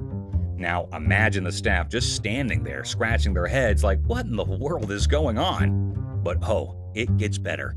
So you wanted to know if Tressa asked me to put anything else on the internet? Yeah? Well, she did. This concerned guy sprints to the owner like he's in a marathon, spilling the beans about the lady's secret watch-selling mission. It's like a comedy of errors in a local shop, and you won't believe how funny it gets. She asked you to put a watch on the internet. She didn't ask me, no. John came up to me. She didn't ask you? Hang tight. The boss decides it's showdown time with the troublemaker. Picture this. The crazy lady, completely clueless about her mischief, storms into the room and starts arguing with the puzzled staff. I didn't ask So him. he wouldn't just offer it. Right. You said to come to one of you guys. Well, before I would have bought it, I would have came. She's all like, "I'm just an employee, not the owner." It's like a sitcom gone wild in that local shop, and you won't believe how absurdly funny it gets. Was it a possibility? I pulled it out. Okay, you went around the bush and kind of asked them. Hold on to your laughter, because things go from crazy to cray-cray. The lady trying to make a grand exit dramatically throws her keys at the owner. It's like a superhero tossing a cape, but with keys. I wasn't even sure if I was going to. It's fine. The whole scene hits peak absurdity as the keys fly through the air, and everyone's just staring, jaws on the floor. Meanwhile, Our Lady confidently struts away, leaving the staff scratching their heads like, did that just happen? It's a hilarious roller coaster, and you won't stop laughing. You weren't as big of a bitch. I was wrong. Excuse me? Get the out of here. Get set to lol. This funny video is like a crazy ride with surprises, silliness, and a hint of madness that'll have you laughing without a pause. The twists and turns make it a hilarious and chaotic experience for anyone lucky enough to catch the shop's wild antics. Brace yourself for a good laugh as you watch the madness unfold in the side-splitting comedy script style video. What did she say? That I am the bitch. Get the out of here. Penny pincher. Get ready to chuckle. This hilarious video is all about a super energetic girl trying to convince her super penny pincher dad to hire more security for their shop. She's all passionate like, "Dad, we need extra protection." But oh boy, her dad's like, "Nah, that's just throwing money away." Adding an extra night security guard is an expense we don't need. Dad, I just don't understand. The funniest part? When the argument gets so wild, the girl pretends to be super angry and storms out of the room. It's silly, it's amusing, and you'll be laughing your socks off at their crazy fight. Every single time I have an idea and I bring it to your attention, he then has to walk in. Hold on to your funny bone. This comedy video is pure chaos when the staff walks out, and surprise, the roof is missing. Peeled the roof off? Yeah, they peeled the roof. Yep, someone peeled it away like a giant banana. Imagine the team head scratching in disbelief. Their shop literally got unroofed. The alarm company called. They thought it was a false alarm. Is anything missing? I have no idea. Now, here comes the kicker. They start worrying it might be a sneaky robbery. Cue the panic as they sprint to check the CCTV, hoping to catch the audacious roof peeler in action. Get ready for a laughter-packed roller coaster as they dive into this hilarious investigation. Get ready to laugh in this super funny video. They got 2 guys. So they get through the internet room, jump in. The staff at a quirky shop freaks out when they find out someone peeled off the roof for a supposed robbery. Total chaos, right? So they go all detective and check the CCTV footage. But wait for it. Turns out, not 1, not 2, but 3 guys break in. And here's the kicker. Looks like they grabbed the coat right there and then out. So these guys could have been part of a 3-man team. One of them ends up hiding inside the fridge. It's like a comedy show gone wild, leaving the staff scratching their heads and everyone else in stitches. You won't believe the crazy twist in this comical caper. We got broken into last night. Took it for a coat and ran out. I told you that security should have been here at night. Stolen microphone.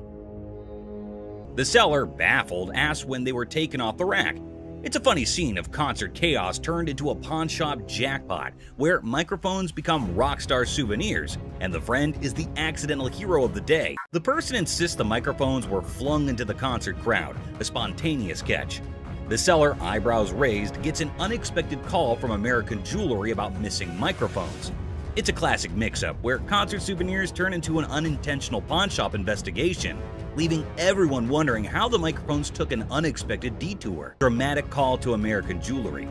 The plot thickens as the police are en route, and the negotiation continues with a shady request for a discount. The missing ID becomes the final touch in this comedy of errors, leaving everyone wondering if they stumbled into a real-life pawn shop thriller. The arrival of unfamiliar kids triggers security concerns, prompting a call for reinforcements. The club manager, a welcome sight, joins the scene, unveiling a tale of someone sneaking in and catching a duo of a mad girlfriend. Welcome to the whirlwind of pawn shop hilarity. Our unsuspecting star walks in, aiming for a ring appraisal and potential pawn deal. Little did they know, they were about to join the ranks of pawn shop legends in a tale of marital madness. I wanted to get it appraised, see how much it might be worth. Okay. Hold on to your hat. Drama unfolds as accusations of ring-napping soar, plunging the spouse into an emotional roller coaster over the disappearance of their precious bling. The tension is so palpable, you could carve it with a jeweler's precision. Okay, when I give you an appraisal, that's not how much I'm gonna give you in pawn. Okay. But hold on, our hero clarifies, I'm here for an appraisal, not to pawn. Q gasps in the realization that pawn shop language got lost in translation. The spouse is in disbelief, and we can almost hear dramatic music building up in the background. You said you're coming in to get a receiver, a price on one. He wanted an appraisal on this ring. Plot twist, the ring allegedly transformed into bike parts? Is this a pawn shop or a two-wheeled saga? Accusations fly faster than a speeding bike, plunging us into a marital showdown. Why'd you take my ring? Echoes through the pawn shop halls. Why'd you take my ring? Well, I wanted to see how much it was worth. Our hero is left flabbergasted, caught in the crossfire of accusations and domestic mayhem. I just wanted to know its worth, they exclaim, trying to defuse the explosive situation. But alas, emotions rage on. Yesterday you said you needed bike parts and didn't have the damn money. And all of a sudden you got my damn ring. Unexpectedly, a wild punch appears. The spouse transforms from 0 to punch in record time. It's a twist even scriptwriters would applaud for. The pawn shop turns into a battlefield, leaving us wondering if our hero will escape unscathed. Punches him, and I am dumbfounded. You're a idiot. In a surprising turn, the ring is handed over and our hero exits swiftly, leaving chaos behind. The curtain falls on this pawn shop spectacle, proving that a ring appraisal can lead to a punchline we never saw coming. Bravo, pawn shop drama. Bravo. Let's give him the ring. All right. Stops, drops, and rolls. Well, well, well, buckle up for the saga of the white Ford conversion van chronicles. Our hero, the proud owner of said van, calls in desperately seeking a private spot to discuss matters of great importance. A minute is all they ask, just one tiny minute in the vast universe of van-related queries. You want to drive a white Ford conversion van? A white what? But hold on, the call is interrupted, and our protagonist, in a true Shakespearean fashion, declares, "You can't deny my service." It's a performance worthy of an Oscar, a plea for understanding in the dramatic opera of van life. Hey, hold on, I'm gonna call you right back, man. You can't give me a minute? I mean, I've been here. Parking troubles arise, and the hero eloquently expresses, "Ain't no parking spots outside, dog." The struggle is real, and the van owner is on a mission to park where no van has parked before. The drama unfolds, they assert their right to park no matter the odds. Suddenly, I'm patiently telling you, dude, parking spots outside, dog. Suddenly, a wild confrontation appears. "Don't touch me, man," echoes through the hollowed aisles. Our hero stands their ground, defying the unjust touch of the parking enforcement nemesis. The battle cry, "Back the up and let me do me, please," becomes the rallying call for all van enthusiasts. What you saying? Don't touch me, man. Don't touch me. Don't touch me. Don't touch me. Enter Ashley, the unsuspecting bystander caught in the crossfire of van-related turmoil. "Can we go to talk outside, man?" she diplomatically suggests, attempting to defuse the situation. Meanwhile, our hero, undeterred, asserts, "I'm not going nowhere," as if the van gods themselves had bestowed upon them a divine parking mission. I'm Ashley. Nice to meet you. Can we go talk outside? Man, tell your man to get off.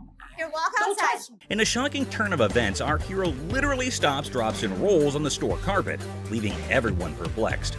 The van saga reaches new heights as the hero declares, "I catch one hood, I'm beating asses." It's a climax fit for the silver screen, leaving us wondering if van enthusiasts everywhere are destined for such epic battles in the pursuit of the perfect parking spot. Bravo, van drama. Bravo. Ashes! Guy in the refrigerator. In this episode of Hardcore Pond, we are taken to the time when a crazy man entered the shop, and when no one was looking, he took refuge in the refrigerator for reasons unknown. Thankfully, this man had spotted the crazy man and went to Ashley and others to let them know. At first, no one would believe him, but by the looks, he looked quite genuine, so they followed him up to the spot where the fridge was. Still hardly believing the man, they went to open the fridge, and boom! The man was curled up inside, about to make the refrigerator its new cozy little home. I don't know what y'all doing over here. There's some other in the refrigerator. What? The whole situation was so absurd that not a single person in the whole shop could believe that there was a whole person hiding inside there. Good thing that they have security in the shop, so the man got what he deserved. What the are you doing? Fake earrings. Two sassy black queens strut into the pawn shop, flaunting earrings worth $350. The seller, bewildered, questions their cash craving. They snap back. How you doing? Good. I'm here to pawn these earrings. Okay. Honey, our financial drama is an Oscar-winning secret. The seller innocently inquires about the swearing, prompting the girl to unleash a verbal firework. Trying to get $350 for them. Why do you need the money? It's none of your business why I need the money. As he fumbles to record the chaos, he realizes these queens can turn from pawn shop patrons to drama divas faster than his slowest sale. Talk about a speedy emotional roller coaster. Why are you swearing? Because you asking me why I'm coming in here to handle my business. In the midst of the jewelry saga, it's a linguistic roller coaster. The seller's ears are bombarded with jewelry, "Loan me my money," and a kid-eating crisis. What does my sign say? Jewelry and loan. This jewelry, loan me my money. I got to feed my kid. The drama unfolds faster than a soap opera, leaving him nervously counting non-existent diamonds. Talk about a pawn shop sitcom. Man, you getting on my nerves, dog. How'd you get You this? ain't even looked at my Do you know that these aren't real? In the sizzling pawn shop showdown, the women insist their earrings are as real as their sass. The seller, sweating in the Lacote, tries to diplomatically handle the diva duo. It's a battle of bling, attitude, and a heat wave, all under the watchful eye of leather-clad thermometers. Comedy gold. How the you gonna tell me just by looking at my that they not real? They're not real. As the Queen of Sass declares her exit, she throws shade like confetti. Insults rain down, targeting the seller's wrinkled-up hair and questionable fashion choices. With a parting shot about a jury and long bow ash, she exits, leaving the pawn shop in stitches and the seller questioning his life choices. I ain't leaving this till you give me my money. I need my mother dead. Coloring book. Seth tries to manage the chaos. Tension rises as they clash, leaving everyone puzzled.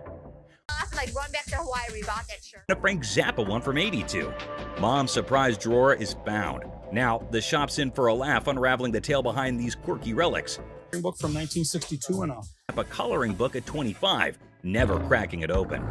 For cash, the quirky relics become the center stage for a funny exchange in the pawn shop. The negotiation dance continues as the seller justifies prices, leaving room for haggling. Tension rises comically as the buyer feels snapped at. The shopkeeper offers a research break, declaring, "I'm not in a hurry," in this pawn shop sitcom starring quirky characters. She hilariously expresses her dismay, accusing the customer of rushing and shoving a phone in her face. Suggesting he adds value nowhere and jokes about returning to Hawaii. The banter continues as another worker calls out Ashley for being rude. The workplace comedy unfolds with quirky characters and witty comebacks. Well, you don't add value to the organization. I have one. Well, thank you so much. But the next time you send my paycheck, you can tell me how to work. Parking lot. Cue the workplace alarm. The notorious parking lot gambler is back, and the office crew is on high alert. With a battle cry of "Let's go get him!" they embark on a mission to catch the elusive man of many lands, or as they dub him, that lady Pakistan. Office drama just hit the jackpot. What? Gambling again in the parking lot. Meet Robert Robertson, the maestro of sports memorabilia, introducing himself to Dennis in a pawn shop saga. The plot thickens as he unveils a treasure trove of Detroit Lions autographs salvaged from his sister's basement flood. Forget superheroes, this guy's heroics involve rescuing signatures during a Union picket line water ballot. All right. Here's Robert. Robert, Nice to I'm meet Dennis. you. Nice to Nice meet to you. meet you, Dennis. Yeah, I got an item here. You might be interested in. In the wild world of pawn shops, Dennis is hit with a first, an NFL labor strike poster. As Robert pitches his Union picket line relic, Dennis, caught between fandom and frugality, contemplates the value. It's a negotiation dance where even the poster's wrinkles have a say, and Dennis dreams of a dad who'd splurge on a heartbeat. What, Steve Bacchus? This is the first time a guy actually brought in an NFL labor strike poster. Dennis and Seth, the dynamic pawn shop duo, are advised to step up their deal-closing game. In the battle of signatures, Robert's pitch clashes with Dennis's detective skills. It's a showdown of history versus water stains, where even a tear is more drama than a soap opera. Selling history hard, selling water-stained history a comedic challenge. One just like this mint, though, and he got $950 for it. Right, man. So if that was mint, why would you want $1,000 for this? In this hilarious haggling carnival, the pawn shop pros are on their knees, throwing cash offers at Robert for the water-stained NFL labor strike poster. It's a dollar dance-off with Dennis and Seth, and they're juggling 20s like it's a comedy club. In the end, it's 520s that win the bid, leaving Robert with a pocket full of paper and the pawn shop crew high-fiving over their historic steal. $75? No way. Offering you just $100 cash money right now would make it. Gold earrings. In the golden world of earrings, Ashley and the customer embark on a carrot quest. The earrings sparkle, but the price tag dims the shine. The customer eyeing the digits suggests a hilarious plot twist, an exchange proposal that could turn this jewelry journey into a comedic barter ballet. I was looking for some gold earrings. You are in the right department. In the dazzling dance of earrings and dollar signs, the customer flips the script with an exchange proposal. Ashley, the jewelry juggler, contemplates the weight of the situation, hoping those earrings don't tip the scales against her. It's a hilarious jewelry version of Let's Make a Deal, where carrots and comedy collide. Well, what we can do is I can take those and apply money towards these. In the comedy club of carrots, Ashley drops the punchline, a whopping $500 for the desired earrings. The customer expecting an exchange extravaganza faces the reality check. Okay, so what I can do for you today, I can apply $40 towards these. I paid $500 for those. What do you mean? You can't do an exchange? Ashley, the weight wizard, spills the carrot beans, revealing that these earrings are more featherweight than a dieting hummingbird. It's a priceless jewelry negotiation that has the audience and the scales in stitches. Okay, I can't give you $500. Why you can't? Because it's not worth. In this comedy climax, the customer unleashes carrot chaos, insisting her earrings are weightlifting champions. The tension escalates as she dubs Ashley boo, but a touch sets off a mini drama. I know how much these cost, boo-boo. Because you scream that they're gonna get you more money, boo-boo. The pawn shop becomes a carrot battleground, and Ashley's final offer of $175 is the punchline that sends the customer storming out, leaving the jewelry saga in a carrot cloud of comedy. Everybody else good. Pose made you mad. Fake diamond. In this wild pawn shop showdown, two characters storm in like a tornado, armed with an attorney and a demand for $900. The seller, caught off guard, awkwardly requests a card while the attorney seems more like a background dancer in a chaotic legal dance. It's a scene where negotiations are more like a comedy sketch, leaving everyone wondering if they stumbled into a legal circus. I got my lawyer with me. This is wrong. Show me your card. I don't have a card with me. It's my attorney. Customer unveils a questionable earring, claiming it turned his ear into a rainbow. The seller, armed with skepticism and a keen eye, dissects the earring, declaring it a fake diamond disaster. So what do you want to do today? You want me Can to I get figure my money out? back? You want me to figure out why your ear's turning a different color? Is that a real diamond? Enter the legal cavalry. The customer brandishes a lawyer in the name of mismatched receipts and the ear that turned technicolor. It's a jewelry malfunction turned legal circus, and the pawn shop is now the stage for hilarious gemstone saga.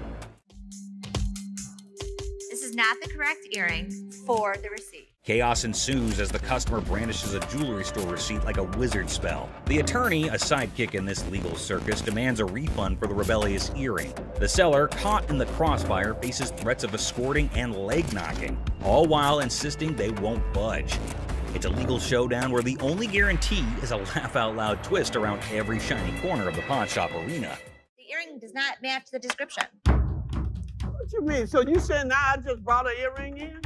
The customer, armed with a kaleidoscope ear and a refund demand, insists the seller turn around and walk that butt out the door. The seller, invoking a hint of pawn shop diplomacy, proposes a negotiation dance, but warns, keep your butt back there. Cue the dramatic soundtrack, and it's a comedy in motion. An evil woman anthem echoing through the pawn shop arena. Get out. Yeah, took my money, just sold me a bold earring. Golden State Warrior ring. I just got engaged, and I heard you had a 75 Golden State Warriors ring, and I was thinking that would be perfect for my fiance. This man came into the shop to buy something, which is odd because most people come into the shop to sell something. This man, on the other hand, was interested in Rick's 1975 Golden State Warriors ring, but Rick was unable to but laugh at this. Rocco, will you grab me that ring? Sure. That is a brave man that would give his fiance a championship ring. Even though Rick keeps on laughing, asking why the man is giving a ring like this to his fiancée, we understand that the buyer isn't pleased with Rick's antics. So what I did was I brought pictures of another 75 Golden State Warriors ring. The buyer produced photos of another Golden State Warriors ring and attempted to match them, which they did. Then he asked if it was a genuine diamond and if Rick had checked it. Rick told him that the stone was genuine. Perfect. Have you tested the diamond? Oh yeah, it's a real diamond. It's a real diamond, okay. The buyer then proceeded to use his own tester to determine whether or not the diamond was genuine, as he was a collector and dealer of sports memorabilia himself. But as he went to test the diamond, it didn't pass. It's not testing. That's because you have a really cheap tester. So Rick stepped in with his own tester, which of course revealed that the diamond was genuine. Even though Rick was irritated by the whole thing, he chose to be courteous to the man. First fine on mine. Okay, I will trust that. The buyer requested for the amount after the ring had been tested, which Rick believed to be $11,500. The purchaser, on the opposite hand, had a budget of $5,000. Any 11 grand, that's what I can do. That's your bottom line? Yeah, okay. Best price. Because Rick refused to go any lower than $11,000, the buyer was forced to leave the business unhappy and empty-handed. I didn't think he was going to go 5,500, but I thought, he'd work with me a little bit. But it seemed like he wanted to punch me in the face. Wells Fargo's safe deposit box. What do we have here? Well, we got a Wells Fargo strong box. This man arrived with a Wells Fargo safe, an antique ball and chain, and a couple ancient handcuffs. The seller was asking roughly $2,000 for everything in the package. All right, well, tell me about these things. This ball and chain right here actually comes from the human prison. It's the oldest prison in the state of Arizona. Folsom Prison was Arizona's oldest prison, and the handcuffs belonged to it since the late 1800s. Here's my concerns. When they forged chains back in the 1800s, it was just hot welding together. At that time, it was all performed by the blacksmith, but the chains that the man brought in were all electronically forged. Not only that, but Rick had another major problem. Never in the history of any prison did they ever have their name put on the balls. What Rick was saying was that everything the man brought in was false, but the seller was not ready to believe Rick. It's fake. What makes you an expert on this stuff? I've been buying and selling this stuff my entire life. Even if the contents of the package were phony, there was a chance that the box itself was not. So Rick made a deal for the box and left the rest. Box, I'll give you $400 for it. I want $1,200 for it. No, you don't. And the transaction was completed for $400.50. The seller left, and Rick subsequently decided to consult with an expert about what he had purchased. Okay. 19th century strongbox, Wells Fargo. Following a thorough examination of the box, the expert asked Rick the following question. First things first. Have you already bought this? The box was just as false as the other items Rick did not purchase, and the expert agreed. It's a complete fake. Damn it, Rick. Mystery guy.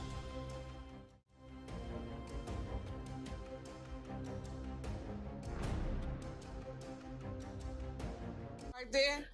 Here they come again. Hang on to your hats, folks, because we're diving into one wild tale.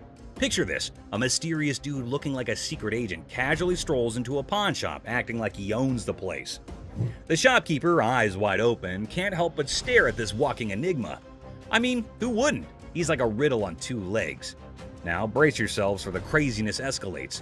Our mystery guy isn't flying solo. He's got not one, but two ladies in tow, a trio causing a ruckus. They swagger up to the counter, and out of nowhere, the guy dramatically declares that the ticket he's waving is faker than a rubber chicken. Everyone in the shop, imaginary files included, gasps in surprise. On the ring, or get the ring back. Here, She's got a receipt. Let me explain right to you. This is a counterfeit ticket. Hold on to your giggles. The shopkeeper, smelling something fishy, turns into a detective.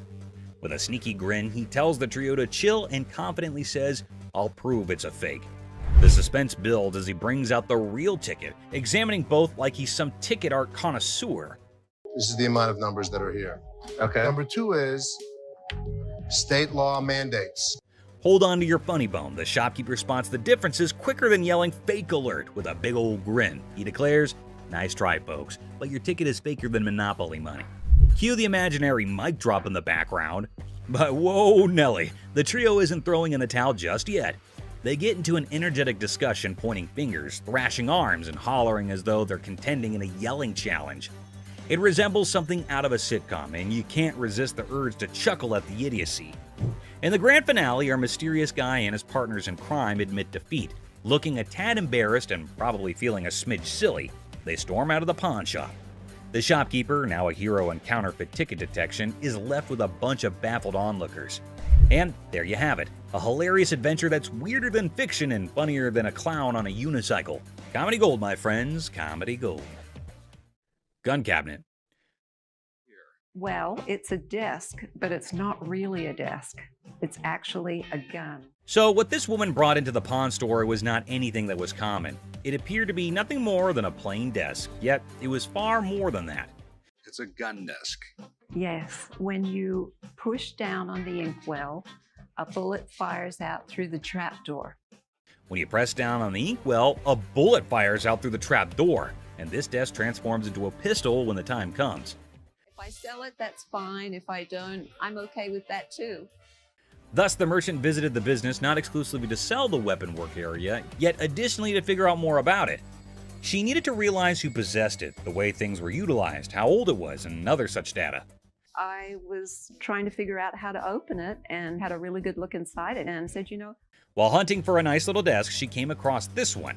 But when she got it home and attempted to open it up, that's where she discovered it wasn't what she thought it was.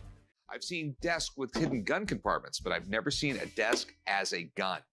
Rick thought it was something out of a James Bond movie, and he was so engrossed in it that he forgot he was actually pushing his face against a gun. Do you mind if I have a buddy look at this thing? Because I am just completely lost here. Not at all. Rick believed it was best to have an expert look at it after taking a closer look, so he called one. Gun. This is the gun. What? The master had never seen anything like it, and had no clue about what it was utilized for. Yet, in lieu of what he saw, the master reasoned that it was made somewhere in the range of 1890 and 1910, which was an issue. Even though he couldn't guarantee it, the Pawn Stars may buy it in a gray area. Bring it to a gunsmith and have him professionally deactivate the mechanism. Then it can be legal to buy and sell. The only way to buy and sell it legally is to take it to a gunsmith and have him deactivate the mechanism. Only then can it be simply and legally acquired and sold. I wish I could help you out more. It's just one of those things. Thanks for bringing it in. Oh, you're welcome. Orange Bowl ring. I decided to come to the pawn shop today to sell my Penn State Orange Bowl ring from 1973. This individual then brought in an Orange Bowl ring from Penn State in 1973. He was in the shop trying to sell it since he needed the money for upgrading his house, and he reasoned that it must be valued at least $1,500. Where'd you get this? You know, I went to Penn State and guy down the hall played on the team, and he needed some money, and I bought it back then. The seller claimed that one of the team members needed some cash and that the only thing he had was that ring. Thus, the man paid him the necessary funds and purchased this ring. You know, it was Jeff Clark. He didn't play too much, but he was an outside linebacker for the team. This particular ring belonged to a linebacker named Jeff Park, who was a member of the squad even though he didn't play much. What are you looking to get out of it? I'd like to get $1,500. Okay. Just as he previously stated, the man wanted $1,500, but Rick needed to examine the situation more carefully before making any moves to get the ring. It was then that he discovered that the ring had a problem. The price is reasonable, but it's illegal for me to buy or sell anything when any identifying mark has been removed on an item. The ring was cool, but it was also reasonably priced considering that the engraving makes it completely identifiable. It was no longer lawful for Rick to purchase or sell this ring after the engravings were taken out. I'd be more than happy to